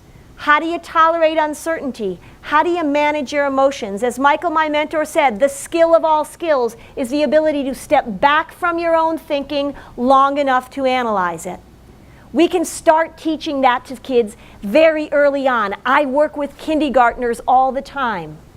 I have recordings of them. You would be delighted and amazed at how much they understand when we give them the information straight up. You're going to feel this way. Here's anxiety's message in some form or another. Blah, blah, blah, blah, blah, and you can't handle it. It's the process of worry. It's so redundant, and what do we offer instead? So, autonomy. How do we loosen the leash a little? How do we give them room? While loving and supporting and guiding and paying careful attention, how do we let them develop the skills they need so that when things don't go the way they want them to go, we don't step in and try to take it all away? It's not going well in this country. But I remain optimistic that we can turn it around. Let me end with one small story of connection. So Milton Erickson was a psychiatrist. He died in 1981. He was a rogue thinker during the years of psychoanalysis, and we need to explain and examine and analyze and dissect. He said, no, why don't we just figure out what you need to do to fix the problem? So he changed psychotherapy in a lot of ways. Not a lot of people have heard of him. So the story goes like this. Several years ago, many years ago, a few decades ago, he was at a medical convention. He was a psychiatrist. He was an MD. And a young man came to him at the convention and said, Dr. Erickson, I'm a young doctor. I'm here, and I was just wondering if you could help me out. I'm desperate. I have an aunt who I love very much. She's single. She never married. In those days, she was referred to as a spinster. Her family had money, and she lived in a nice house in the top of a hill by herself.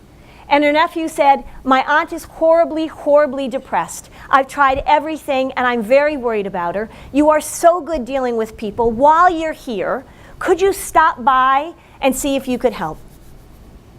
And this was in the time of house calls, and Dr. Erickson said, sure, I'll stop by and meet your aunt. So he walked in, and he noticed when he walked into her lovely house that was a little empty and a little stark, there were beautiful African violets on the windowsills and on the tables. Now, I don't know much about growing things, but according to what people have told me, African violets are a little tricky to grow, and you need to have a bit of a green thumb, and clearly she did.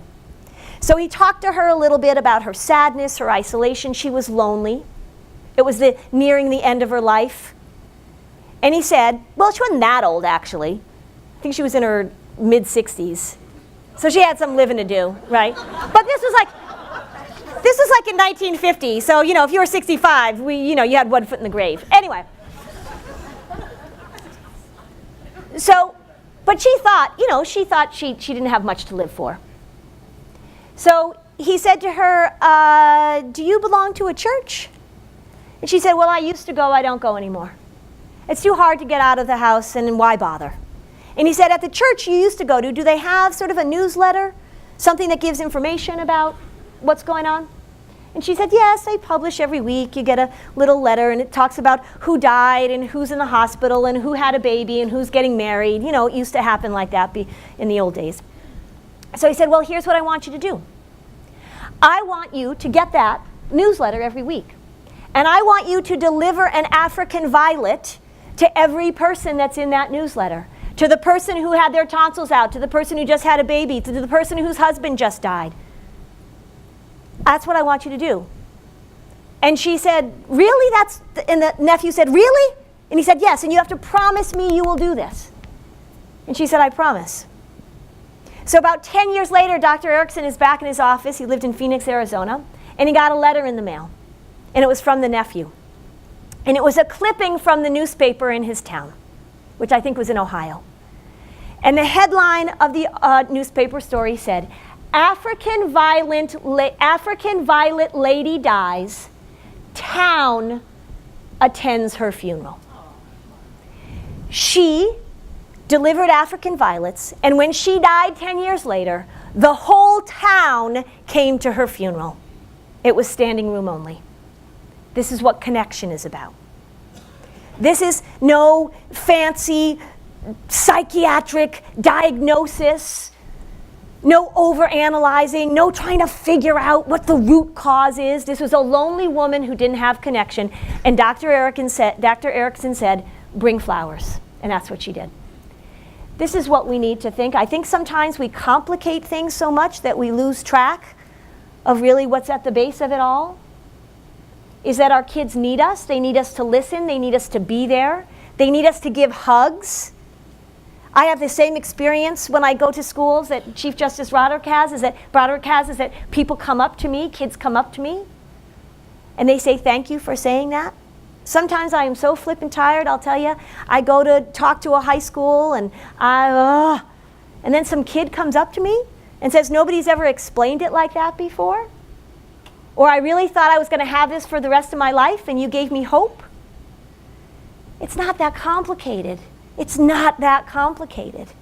I think we've made it too complicated. I think we need to make it simpler. I think we need to teach kids how to manage uncertainty. I think we have to normalize the ups and downs in life. I think we need to be there to give them help when they need it. Anxiety and depression are debilitating. They're dangerous. They are taking a toll on our kids, and they are leading to substance use. We all see it. So let's stop trying to eliminate everything, and let's start talking about normalizing it. Let's bring it out in the open. Let's talk about feelings and struggles. Let's share. And let's get rid of this language of permanence. Let's stop telling kids, well, this is the way you're wired. And start talking to them about neuroplasticity and epigenetics and hope and positive expectancy. And let's start connecting. And let's start listening. And let's start putting down our devices. And let's start making eye contact. And let's start giving hugs and delivering African violets. I think maybe that will turn this ship around. I remain hopeful. So thank you.